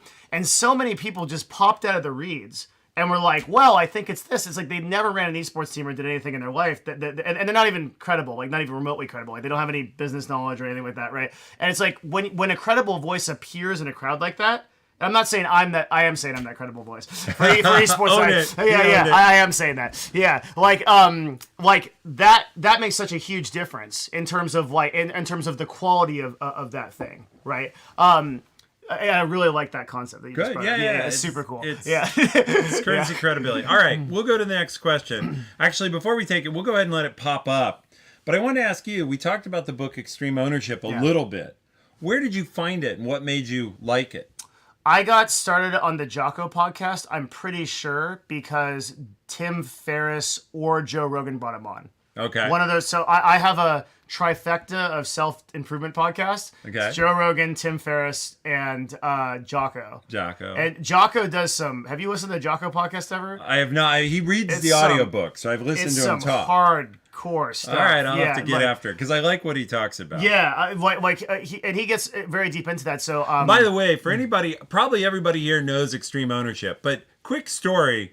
Extreme Ownership is a book by Jocko Willink. Jocko Willing, but the funny part is the guy's a Navy SEAL, and I tell people, if you were picking the name for a Navy SEAL, Pick Jocko. you like Like why? like if you like envision what a Navy SEAL's ultimate name would be, you would end up with Jocko. 100%. And he also looks like a Jocko too. Well, of course. He doesn't look like a John. He looks like a Jocko. The guy's like a jacked, like shoulders out to here, like dude's just ready to rock. Like he's the Navy SEAL. Like when I think of a Navy SEAL, that's it. It's definitely interesting. Those guys. Yeah, they talk about what they do physically, mentally. Yeah. And it is, oftentimes the military gets a bad rap. They get names like jarheads or whatever, that they're not always the sharpest tools in the drawer. And if you listen to him talk, your whole attitude will change about that. Yeah. You'd be like, wow, there are some incredible minds in the military. There'd have to be, because it's the greatest military on earth. I mean, it would have to be, and I also have to shout out, I'm getting the hoorah from Major Markley down here, retired. That's right. So Awesome Dave is retired U.S. military. All right, so we have a question up here. If you had $0 and had to start completely over, what would you do to build yourself back up without getting a traditional job? I have such an objective answer to this question. Oh, go. Okay, so this is it's super simple. Go to a thrift store, pick up items, go to eBay, and go to OfferUp. Look at the items.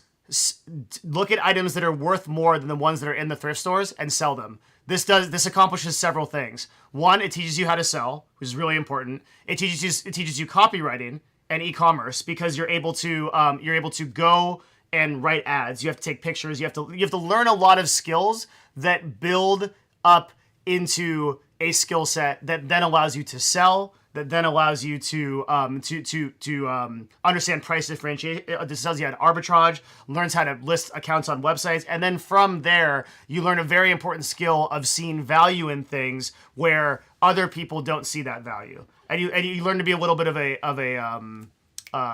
anomaly in that sense. So I always recommend that people start flipping items. If I had to start over tomorrow, I would be driving to every thrift store, picking up items, and then reselling them on sites like OfferUp or eBay. And I would be collecting the return from that. Collectibles, everything you can imagine. And then I would use that to build a business on that thing.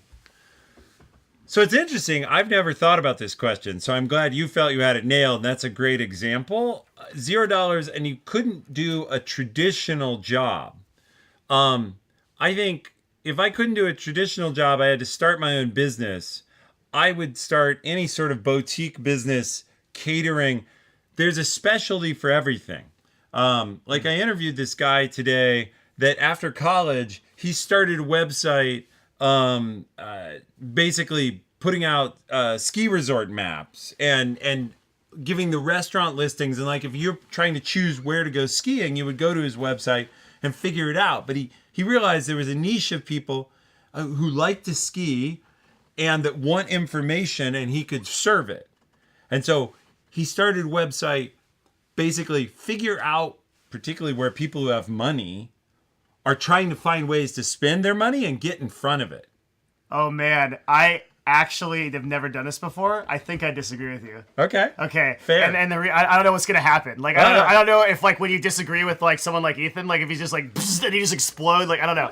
But we'll find out. The reason I think that is not necessarily as applicable as advice is because it's too hard. Hey, wait. This question said, well, what would I do? Oh, well, you're like a giant floating brain. Like what we have to do is we have to take the. You're right. We interpret the question. Yeah. I said that.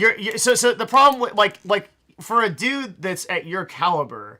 That's a great All right, answer. so tell me why the answer sucks, though. I want to hear. Because it's not applicable to them. They're not like the skills that you listed to be able to do that. Find a niche market, like identify something that you can do to provide value that nobody else can do. Like those are really fucking hard things, right? Go to a thrift store, buy some stuff, sell it. Anybody can do it. All right. Anybody can do it. Literally, like go to a thrift store, find a teddy bear. And it's like that, and then go on www.ebay.com. That teddy bear is selling for $30. It's selling for $1 here. Pick up teddy bear, put it on a site. So anybody can the do only that. thing they need to know is the concept basically of arbitrage, and they don't need to know the fancy word. They need to know buy low, sell high. Yeah. Fair. So it's like if what is something that you can that anyone can do to start over. Yeah. And so even more basic than eBay is yard sales. Absolutely. Every town has yard sales. 100%. Go raid the yard sales and figure out what you can resell. There's going to be, or like Goodwills or anything like that. Yeah. I mean, especially because, you know Marie Kondo? Yeah. Yeah. Like, now the Goodwills are packed with amazing stuff. Everybody is like, well, I got to get rid of all my stuff. So like thrift stores are amazing. There's hundreds of thousands of dollars of just crap that people are giving away in there that you can flip instantaneously. And I just think that's a skill that it does two things, right? One, it really teaches the critical concepts to get started with running a business and doing something. And number two, it's just easy, something that everybody can understand. His answer is the writer answer. I just don't think it's accessible to most people. Fair enough. Yeah. Like we talked about this. We actually talked about this. Is the example I said where I worry that because I've moved to a certain point in my career, I can't address the needs. That's the first time I've ever seen it come up, though. Yeah, okay, but we did talk about it's true. Yeah, he did say this. Yeah. So this I have Devin here to keep me, in the zone relevant. Yeah. I mean, if your problem is that you're too smart, that's a high quality problem to have, I guess. Wow, I like how he turned that into a compliment. Yeah. Somebody earlier in chat was saying my dimples are cute. Now we're gonna see what it looks like when I blush. Yeah, there we go. So what do you want to do? Do you want to talk about extreme ownership? Do you want to hit up some of the other questions? I really like the next question because it gets into our Tesla talk, and I really want to say that. Okay, all right. Yeah. Well, here we go. Pop it up. Is there ever a scenario where you do not take ownership? Who's leading? Because I said yes, right? I said there's a case where you can over-own, and that was the Tesla talk. I thought there wasn't, and Ethan legit changed my mind on this. So we're sitting in a park at sundown with ice cream. It was quite lovely, actually. We're gonna. The gay pride Bob Ross is coming now. We had a bromance on his show. 100%. We're gonna keep it right going. Yeah, it was great. Even my girlfriend was like, "That's such a bromance." It was really awesome. Yeah, the Kappa, and I was talking about. I said this. I said, I don't think there's an instance where you don't take complete ownership of something.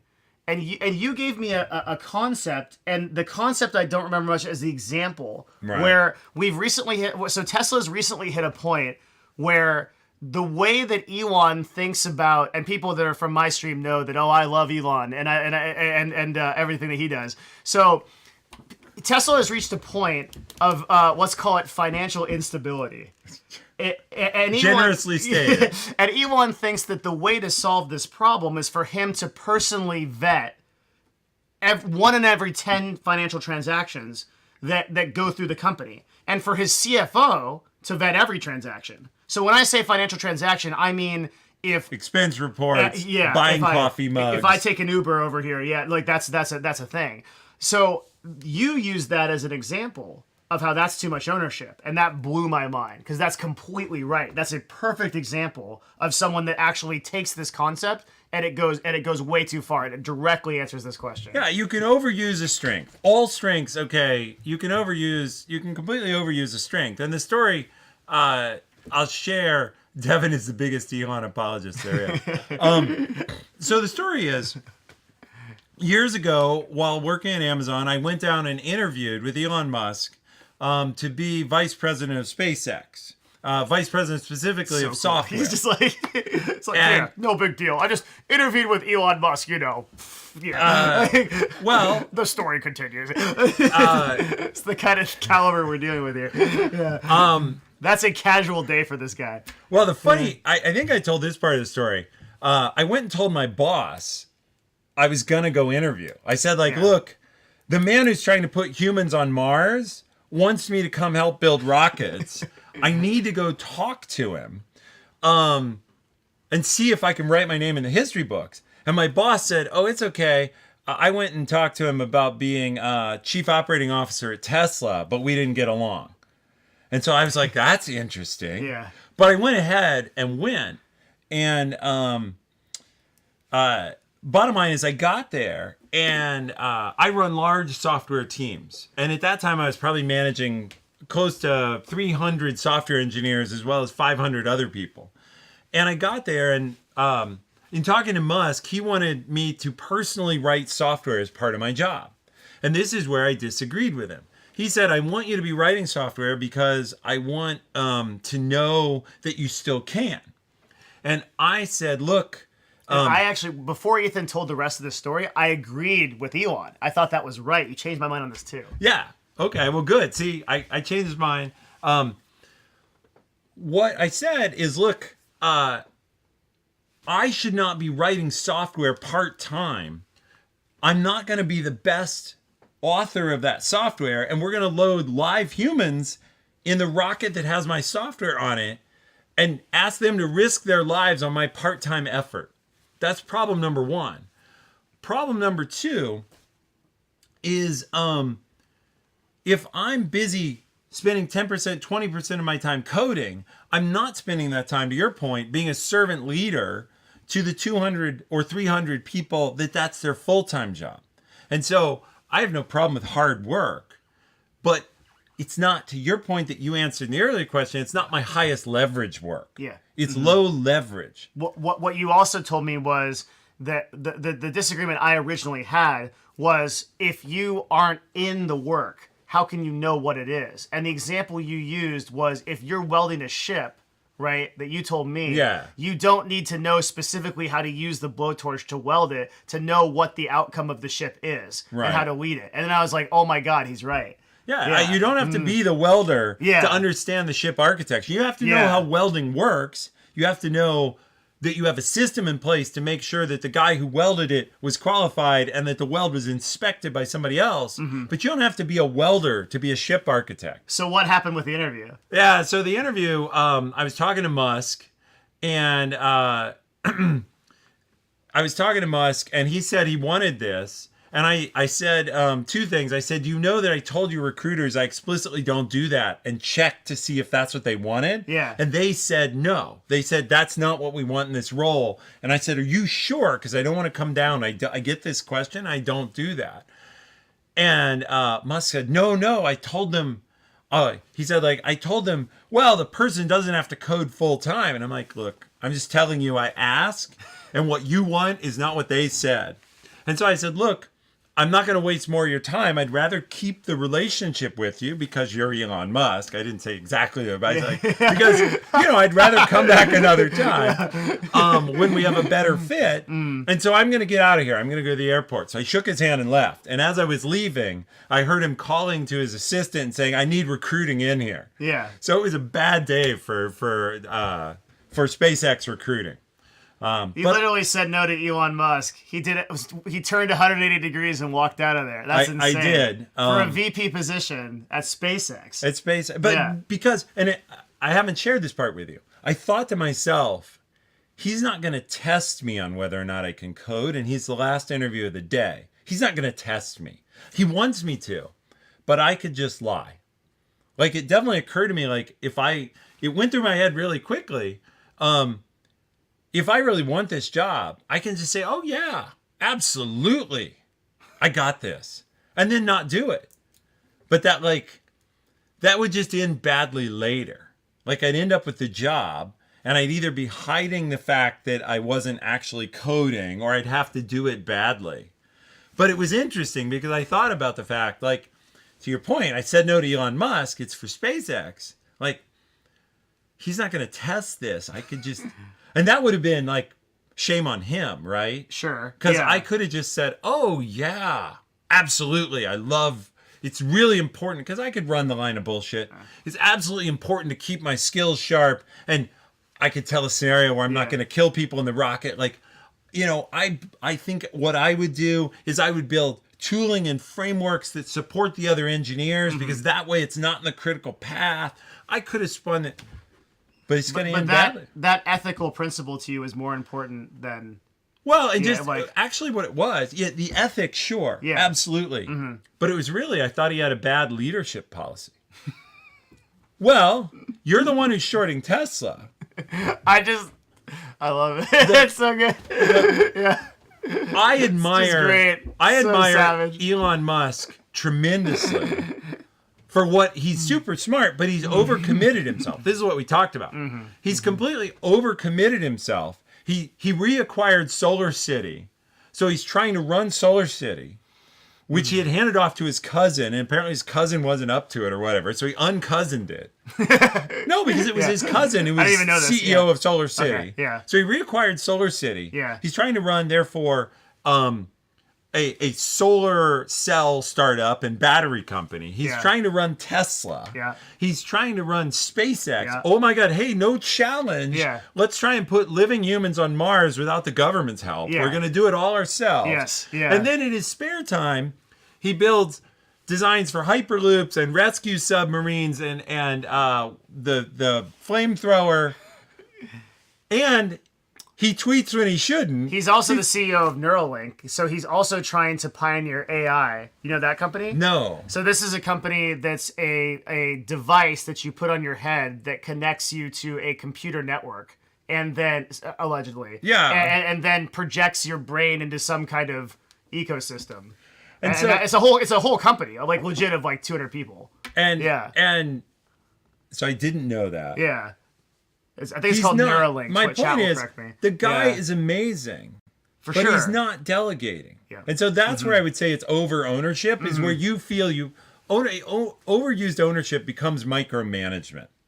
Right? Said. It's wrong ownership, and it's just, I got to own everything. I got to be in everything. Yep. And that just, he can't scale. He is probably one of the most impressive humans alive today. Without a question. Yeah. But, even I would contend that. Yeah. Right. Yeah. But he can't do, he's everything. still oversubscribed. Yeah. Right? And that's where I think you're over owning. So, all right. So you like that question. I did. I also like the next one. All right. We'll just see. We have a good chat here. He's nailing them. Keep putting them in. Keep voting them up. You guys can, I don't know. Round of applause. Clap. You know, you guys know I like claps for the Nash Nation. I don't know how this thing works, but you guys seem to know how it works. So however it works, you should use it. Yeah, the question it's a Twitch system. extension on our stream. Up here behind us is the button. What? In the stream. The button is behind us. Oh. Not on the wall. Okay. Yeah. So all they have to do is open. Dave's going to bring it up on the screen so you can see it.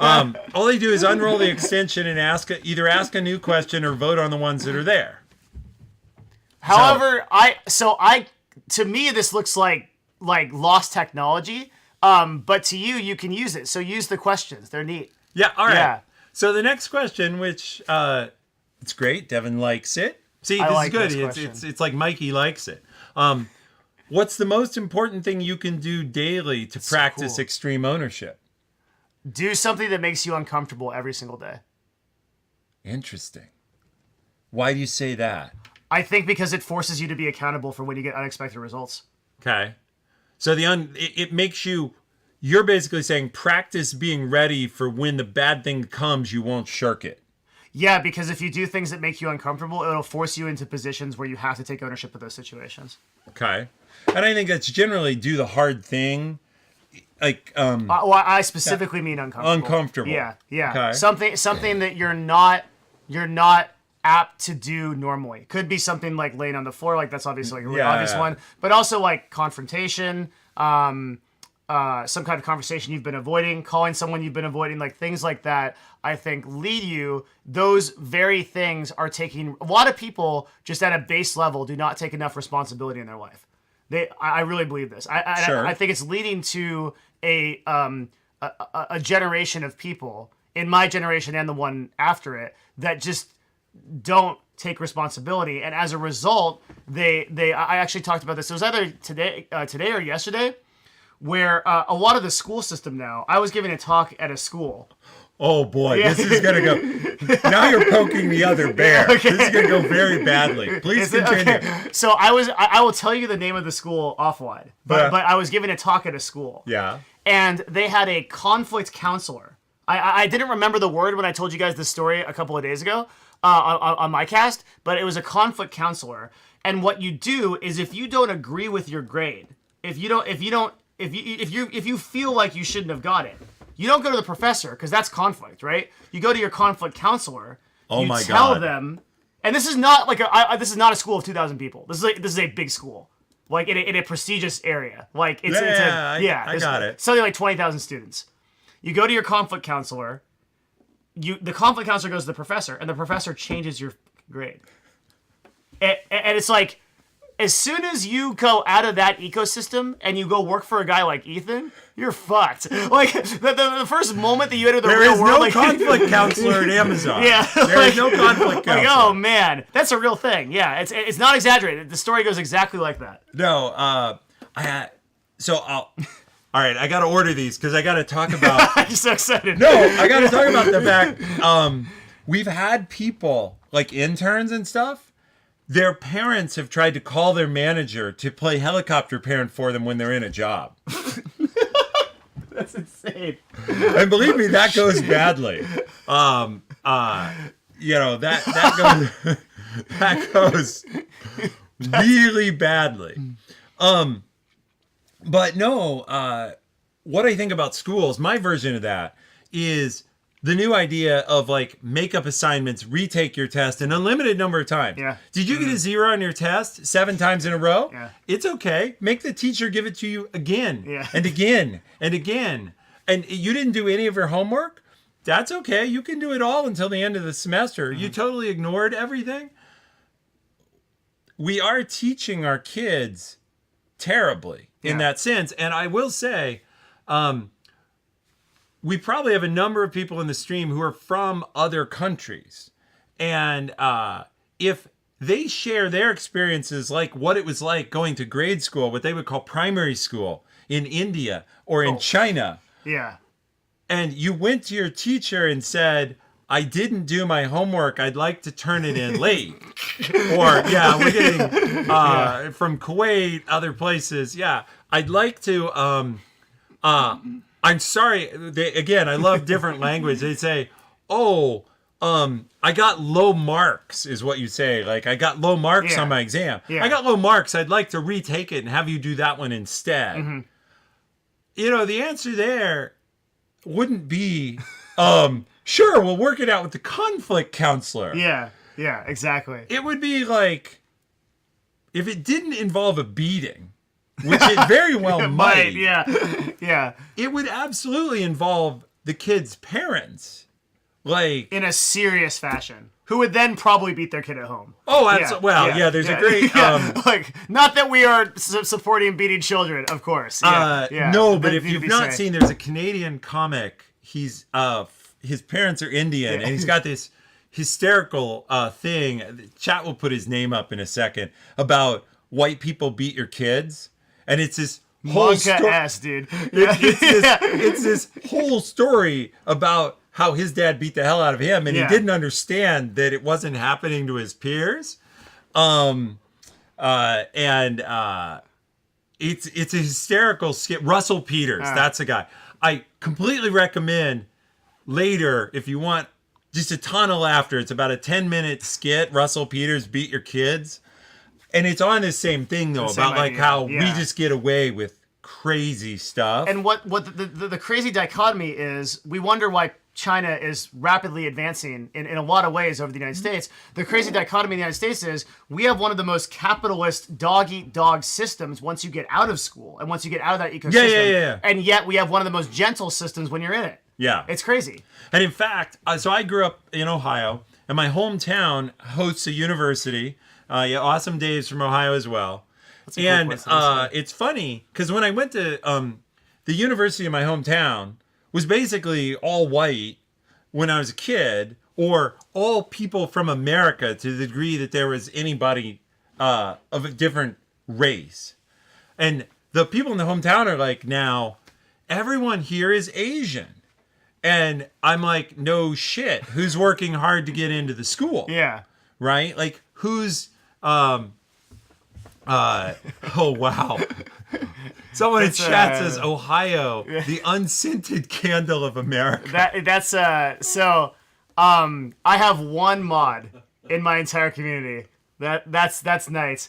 He's been in the community. He's been like leading the community for over 5 years. And he's just, like, I like to my belief on mods is that you have mods that most represent the culture that you want in your stream. Nice. Yeah, he's next level. Well, all right. Really I think my mods all fit that. Definitely. But well, it's interesting because they're all hardworking professionals who've been entrepreneurial and sought self-improvement.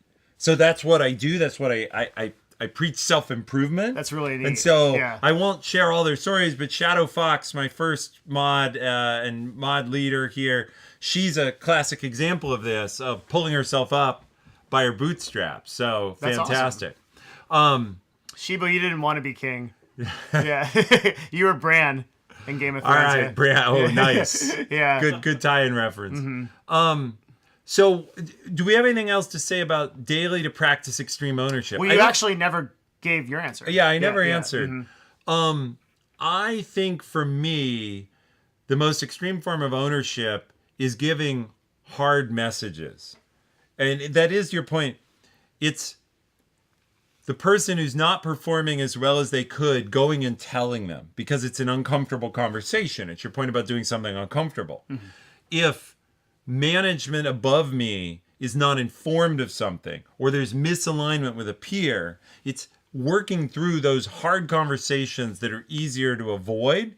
And basically, therefore, my answer is a variation of yours, which is do the hard thing that's uncomfortable. Okay. Because why you're uncomfortable with it, again, if you're comfortable with it, you've already done it. Like if it was easy for you, go do it. Yeah. I point out all the time, like if you're trying to improve yourself, the only thing you have left to improve yourself on are the things that are going to be hard for you. 100%. Yeah. Because if it was easy, you'd have already done it. You would have already done it. Oh, yeah. Hey, I don't like food. Food, I get distracted. Well, then you're probably not going to be overweight. Yeah. Right? The person who's got the problem, who loves food or hates exercise, they're the one who's going to have to struggle with that. And the thing is, a lot of this comes down to, like, so tactically, the way that you implement that is you say, I'm a big fan of asking yourself pointed questions. And a question that you could ask yourself along the lines of what Ethan just said is, what is the thing that I know that I'm uncomfortable with, that I'm avoiding in my life doing right now? And if you really noodle on that question, you might come up with something like, well, I am overweight, but I love food, and I'm just ignoring that thing. And then you answer that question, and you practice a little bit of making yourself uncomfortable by not doing that thing or doing the opposite of it every day. I think that's a tactical way to answer this question. Yeah. All right. Let's go on. Next question has gotten a ton of votes while we've been working on the top one. By the way the widget works is once we start on a question, it gets pinned to the top. I see. And that's because it's being put in the stream behind us. So, there you go. It's in the invisible stream behind our head. And so we'll move on to the next one, though. How do you balance taking ownership and becoming the bottleneck? I don't know. You don't know? I don't know the answer to that. Yeah. Hire a good team. The only way to get out of a bottleneck is to have a great team. You got to have people under you that you can trust that will do the owning for you up to their level, so that I'm only left owning the things that have to be owned by me. In other words, the concept is you want to push ownership down.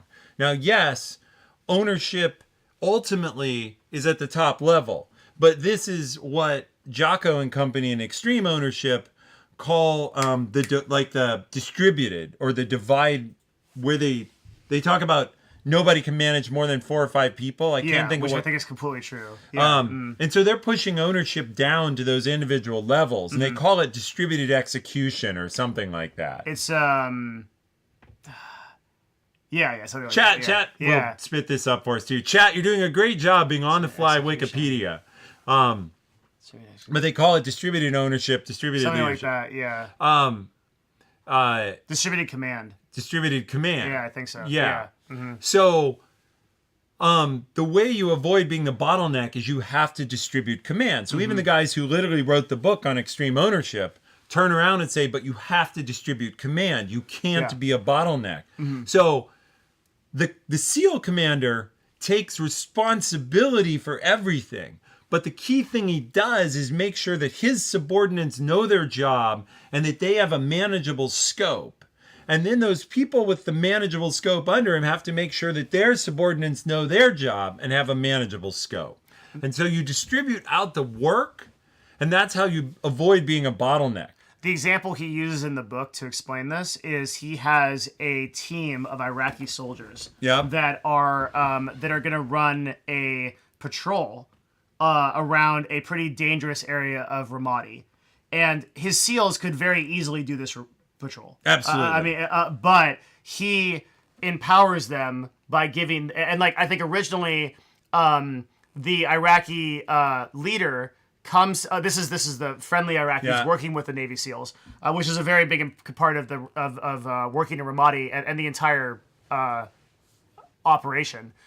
Because you could, again, this idea of you can't do it alone, right? Yeah, you needed the buy-in of those people because eventually the SEALs are going to be gone. And what do you do then? Yeah, and eventually the leaders may not be available, and what do you do then? Right? It's another important concept of ownership. So Jocko, knowing this, he first of all, the Iraqi leader comes to them and says, I'm going to do like a 4-hour patrol. We're going to go through all these different places, and then we're going to hit like every one of these points. And then Jocko's like you guys are going to get like, and this is like their first patrol, right? Yeah. It's like, so Jocko worked with him to get that patrol down to like 20 minutes, like a coordinated effort supported by sniper fire and like SEALs and things like that. But at the end of the day, he gives it to them. Right. He's not the bottleneck.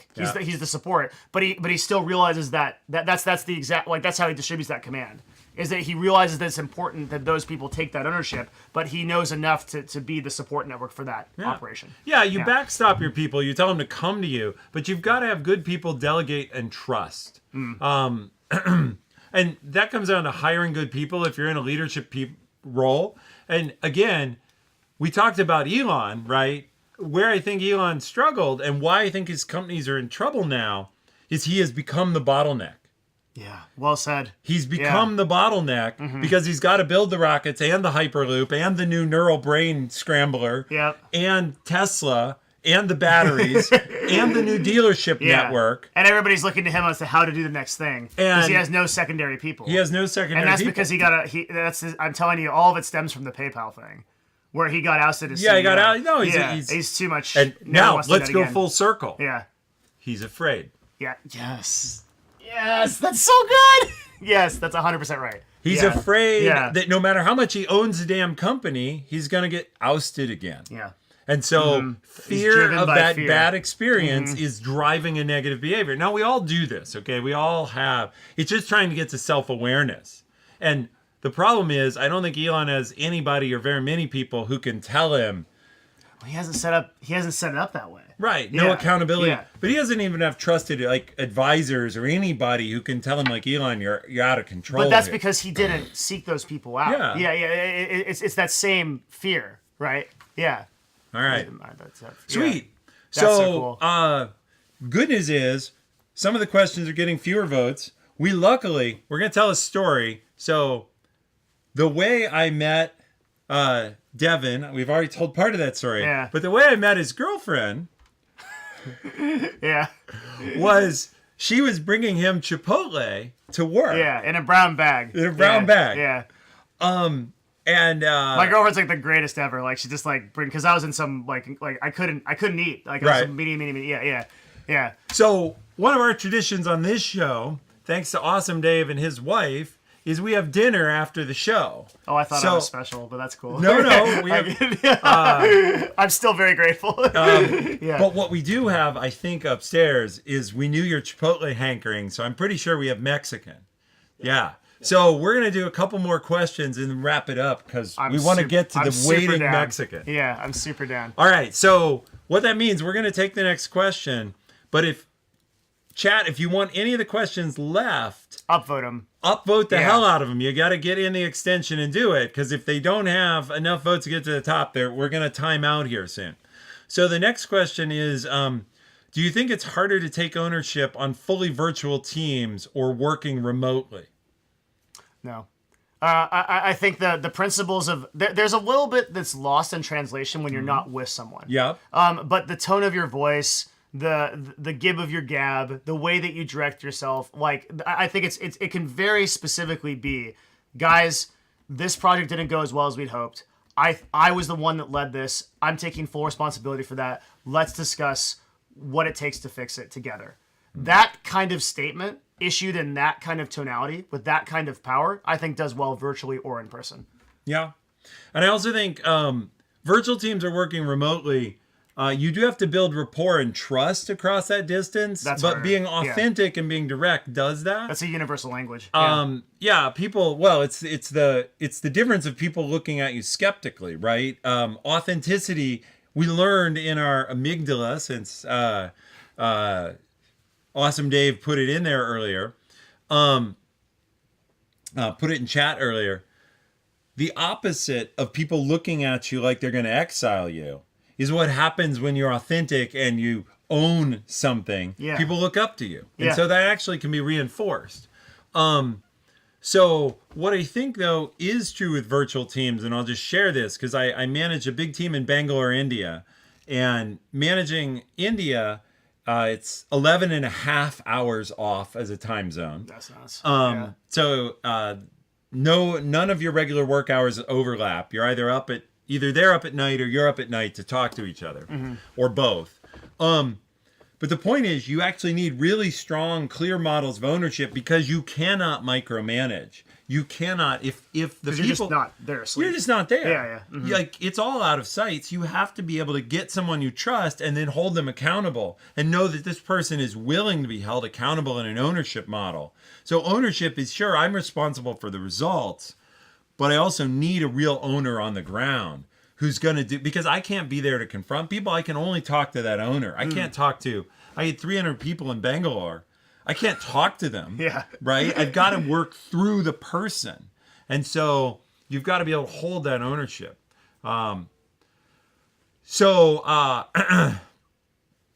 Yeah. So That's good. that's a great question. Thanks a bunch. So something got voted way up, which is awesome.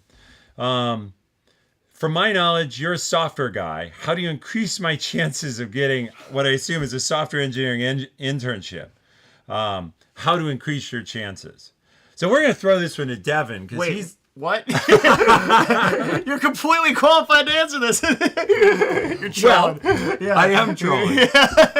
I am trolling. I was like, I'm free. He's like, we're gonna throw this. I'm like, no. So a little off topic on ownership, but since so many people want to know, I'm happy to answer this. Actually, all like these three, like we can't leave this without saying our book recommendations. All right. We just can't. All right. But these three questions we can rapid fire. Yeah. All right. Yeah. So look, I don't know how much time the we way have. to get we go until we decide to quit. Oh well, then we can. Well, we got hours. Keep them No, up. I'm Yeah. hungry. You're hungry. There's food. So how to increase your chances of getting software engineering? You're gonna have to be able to code. So step one, be good at coding. Step two, you're gonna have to be comfortable demonstrating that. So if you haven't done like a whiteboard coding test or studied for some of that, you're gonna need to be able to do that as well. Step three, apply or talk to former interns about what they did. Like get educated. Don't go into this blind. But there's tons of books. I was actually helping someone out in my in my stream about how to get a job in software, and there's actually tons of books been written about software interview questions, so you can just practice through them, so at least you're sharp on them. Now, at this point, by the way, Amazon does most of its hiring programmatically. For interns, you never talk to a human. You go take an online assessment. Really? We hire. Oh, for interns. Okay. We hire 3,000 interns a year, software interns. So interviewing them all is tough. But you have 600,000 employees. Most of whom work in the warehouses. Oh, okay. Right. Mm-hmm. Yeah. We have quite a few thousands of software engineers, but to get 3,000, you'd have to interview 10,000. It's a lot of work. Good point. Yeah. So we don't do that. But to get a software engineering internship, be good at programming, study the questions, ask some other interns what they did, and then go take the test if you want to work at Amazon. If you want to work somewhere else, though, be good on a whiteboard. And if you're not comfortable coding on the fly, there's this book just got mentioned, Cracking the Coding Interview. It's the classic book on this. All right, let's keep going. Next one. Ethan asked us what we'd be doing if we knew we wouldn't fail. How should we approach doing those things when failure is an option, or how do we overcome the fear? All right, this one I get to throw to you. Are you a fan, answering questions with questions, are you a fan of burning boats? The concept? Burning boats. No retreat. Burning boats so you take the island. No. No. Why? I'm conservative. I like my lines of retreat. Interesting. But this would explain why I've really never founded a company. Like being clear, I've gone into several startups as number 4 or 5, but I'm not the first person on. Like know who you are and what you're good at. I'm a great operator, a great administrator, great at building things. I'm not the first one on the shore. I'm not that risk taker. So this question, your answer is going to be different. Is who is the risk taker? Now, I've gotten better with it in life, but what I did is build security in my skill set and my network to know I could do something with a high odds of success, and also that I could live without it. Cool. Yeah. So, for example, when I decided to start streaming on Twitch, I thought about it a lot. Like, how do I make that work? Because I'm not a gamer. And let's face it, Twitch is 90% gaming. The other 10% is cooking and art. And I'm no good at those things either. Like, you and I fall into the 0.01% that's doing something on Twitch that's not basically artistic or gaming. Yes. So there's another 20% category that we don't talk about, but yeah, I like how you skipped over it, but yeah, keep going. Well, that category has arisen recently, right? And yeah, we obviously fall into just chatting. But even then, most of the just chatting is on games or something else. It's not on business. Even my stuff's game related, yeah, Right. a lot of the time. Game news related, game business related, yeah. So, how do I approach things? I made a plan. And I thought through that plan, and I thought, how could I... you're reading this book, Decisive, with your book club. It's your book club book, which is awesome. I can't wait on the 24th. I'm glad you like it. Yeah, it's By the so way, good. I didn't make it, but I did recommend it. You did, yes. All right. Yeah. So in Decisive, they talk about being able, can you test something? I think they use this really weird term called an ooch. I'm not there yet. Okay. It might be... You want it? Is it in? Yeah. I think they use this term It's ooch. ooch. Ooch. And they tell the story of where they come up with ooch, but it's how do you test something? Yeah. So what I specifically did to get over the fear in this case is I went and streamed internally inside Twitch. Oh, no way. So I decided, I'm an authority figure there. So people are going to want to hear what I have to say. They are going to want to know, like, I can definitely bring an audience within Twitch. And I know I'm an authority on it, so I can answer questions well, and I don't have to deal with chat. So I thought of all these things, and I said, I'm going to go do it inside Twitch. And so I did a couple streams inside Twitch, and people came up to me and told me they liked the information, they thought it was good, and good speaker and whatever, and I'm like, okay, I got this. So then I went out onto Twitch. So the point is, I did not burn my boats. I tested in a place I could retreat.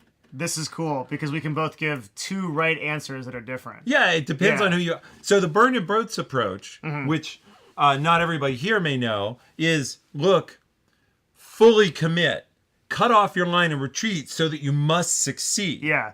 You You want to say more about it? I think so. Well, I can use the same example of when I started streaming. Okay. So when I started streaming, I downloaded XSplit because that was before we had OBS. Right. And I said, I am going to run the stream at 10 p.m. PST every day.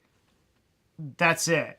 And then I didn't have any kind of test. I didn't do anything. I just did it. Right. And then I kept doing it until a dude came into my chat and was like, hi. And I was like, hey. Right. And the number of, so another example would be like when I transitioned from becoming a broadcaster / entrepreneur, because I had run businesses before I joined esports, to so the jump from you're a streamer that is streaming League of Legends to you are running a North American team at Team Dignitas, right? That jump was, I think there was no way in my life that I could think of to prepare or plan for that. Fair enough. Particularly because esports had no plan.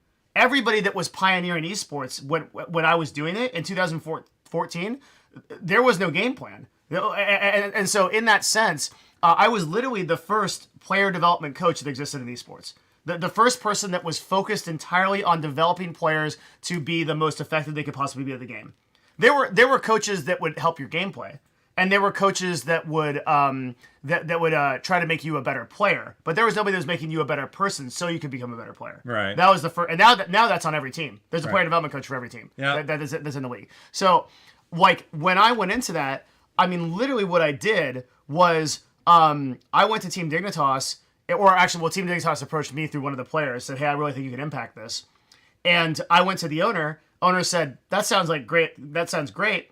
I can't pay you because we don't have any money in esports. I said, okay, I will work for free. I will fly to Los Angeles. And I had no idea what to expect. So I show up in like this, nice polo, I've got a lesson plan. I've got like that I've written up. I have no idea if it's going to be right or anything like that. Right? Awesome. And I knock on the door and a dude answers it. It's a big looking guy named Skara, who's a pretty prominent Twitch influencer and now a good friend of mine. And he goes, what do you want? And I go, I'm the player development coach. And he goes, the what? And I'm like, didn't they tell you? And he goes, no, nobody told me anything. What do you mean? And I'm like, well, I'm here to help the players become better. And he's like, well, most of us are asleep right now. And I said, it's 2 p.m., dude. And he goes, yeah. And I'm like, oh God. Okay. And so like I walk in and I'm like, there's no guest bed. There's no I'm sleeping on the couch, right? Like this is literally like they haven't taken the trash out in 2 weeks. The potatoes have vines on them because they're growing because nobody one thing I vividly remember, Ethan, was there were these little buzzing gnats. And I asked like, what are these gnats? Where are these from? And one of the players literally says, I don't know. They just showed up one day. And I'm like, what do you mean? Like, what do we do about this? Like, is there any action that goes? This story is fantastic. And so, like from there, it's like I can't imagine a scenario where I would have been like, well, if I just carefully prepare for this, I will understand how to deal with this, right? Like, you pick up the potatoes, you throw them in the trash, you look at the rice cooker, it's covered in mold because somebody cooked rice and never took it out. Right? Holy shit. He knows who he is. And like this whole thing goes on. I've got like the dumpster fire that you have to like when you're the first person on the island, right? You're taking all the gunfire. and like the dumpster fire that this was to figure this out. I don't know how I would have prepared for it. But if I didn't do it, if I said, well, I don't have a plan, so I shouldn't do it, I wouldn't be here today. But it's interesting. You did have a plan in a way. Like you made a lesson plan. I did. It was all wrong. Yeah. I literally just. Your what we say. Yeah. Your plan did not survive contact with the enemy. Yeah, that's right. Yeah, that's 100% right. Yeah. And you do have to wing it for sure. Yeah. You did a couple things though. It's really interesting because. So I'm going to answer for how a low comfort person who can't burn their boats does things. we're going to use a Nintendo quote, right? It's dangerous to go alone. So I brought Awesome Dave with me. Yeah. Like, I'm like, Yeah. hey, this is great. I don't have to stream to just the audience and the camera. I have a friendly face looking at me the whole time. I got a picture of this. So we're walking. It's like we ended up after our first meeting together. We all ended up staying. Like Dave, Ethan, and I all ended up staying in the office till like 10:30 or 11 or Yeah, something. it's late talking. We were going downstairs. You probably don't remember you said this, but like we're going downstairs. And Ethan's walking down the stairs, and I said, "Oh, hang on, the door may be locked. We can't get out." And Ethan goes, "Well, I'm getting out one way or another. But if nobody, are there cameras here? Because if nobody sees it, it was Dave." He actually said that shit, and that gave me an idea of like that's that thinking, right? It's like there's another person with you that you can just like. It was great. He's joking, but it gives an insight. You know what I mean? Like, yeah. I have, we'll get him all the way up here. I have size 13 feet. I was sure I was getting out the door. And he would have, yeah. You're also like 6 something. You're like, 6'2", and I play hockey. Yeah. So I like violence. I mean, some contact is part of the sport. Yes, definitely. All right. Especially at charity events. No, he's throwing me under the bus. But it's all on his show. It's tape. So look, we've had a good time. Let's hit the last question here, the book list question, and then I have a couple things to say, and we'll give our guests the closing moments. What are 3 books I can read in order to build strengths that are appealing in an S&P 500 company? Oh wow! All right, you got 3 books. What are your 3 go-to recommendations? Well, that you think apply to this. What is your spirit animal? Oh my god, that's a good meme. That's a deep meme. Yeah, that checks out. That's a hard question. Like usually, I feel so uncomfortable recommending general books. Okay. Because I think everybody needs the book that speaks to them. Sure. Yeah, everybody. But there are books that have spoken to thousands of people. They're Yes. super highly rated. Whether on my book list on my site, the Easy Coach, I have my whole book list sits there. You probably do the same thing. But like I have The 7 Habits of Highly Effective People. That's good. Which at this point has been read by a zillion people. Yeah. It's famous because 25 million people or something have read it. So there are books, and look, The 7 Habits is a good place to start because being effective, not efficient, being effective is something we talked about. Yeah. It does depend. What other books do I strongly recommend? It's the one of my top recommendations is the one that Devon's doing with his book club. Decisive. I would second that. It's so good. I think everyone should read 4 Hour Workweek, probably. 4 Hour Workweek. Mm-hmm. 4 Hour Workweek. It hasn't gotten me a 4 Hour Workweek. It doesn't sound like it's gotten you a 4 Hour Workweek. No.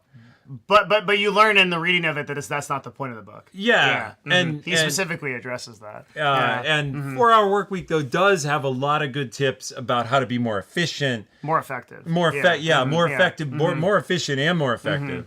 And it's just a good mental model. Now I don't I think some of his recommendations on like how to start an internet business to me skate on the edge of being dishonest.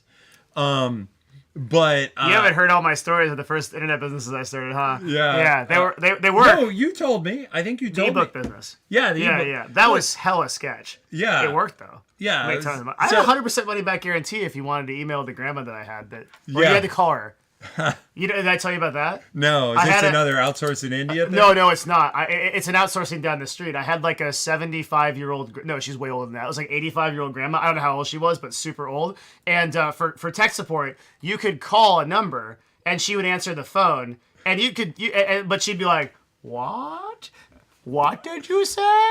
And then I'd be like, "I want to return this product." "You want to find my dog?" And they're like, "No, this product, I want to return." I was very young, okay? I was like 16, but it was excellent, man. So like half the time they just be like, "You know what, fuck it, I'll keep the $30, I'm done." It was so good. See, this is... So that part of the book was great for me, but I don't know if you... just be aware. I come from Ohio. We're pretty We're pretty straight up there. Yeah. Strong morals. It's probably why I said no to Musk. Didn't lie to him. It's good. But the book is awesome, and it's completely inspirational in terms of taking control of your own life. I think that's the real message, is like, don't be controlled by what other people expect of you. I have a rare recommendation. It's by Michael Singer, Okay? but I don't remember the name of it. All right, he's So going I'm- to look it up. Yeah, it'll take me 2 seconds. So one more thing. I promised some people, I taught a class earlier this week inside Amazon Stratus. Who cares what it's called? I don't know why they call it Stratus. I think it's supposed to move people into the stratosphere of leadership or something. I think this is supposed to be the Amazon smile sideways. None of that is the point. The point I actually wanted to make is we do all this intensive leadership training of our executives within the company. And the reason I do this show and what I'm passionate about is I think everybody should have that chance.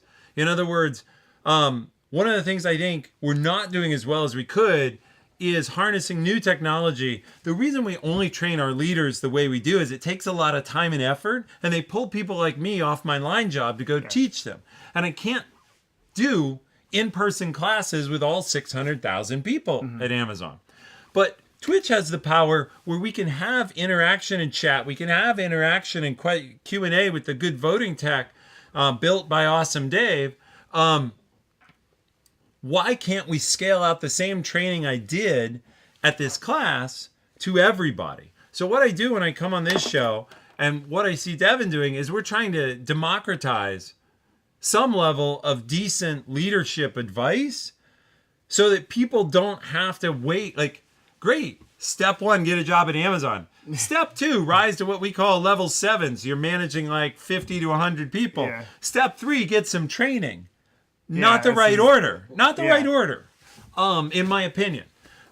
We can do better than that. And, the good news is Amazon's working on some stuff internally, but that's why I do this stream. And that's why one thing I say is I hope people will copy the hell out of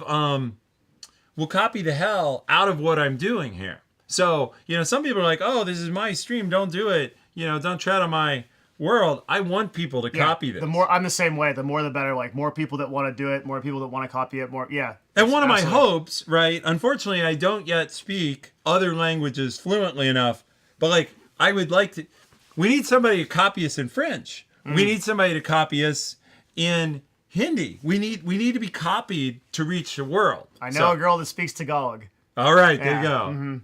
All right. So with that, that was my final point. We'll be back on the 17th. We'll do the show I talked about in the opening. I will do the show on actually how to interview well. Little That's secret awesome. you don't know.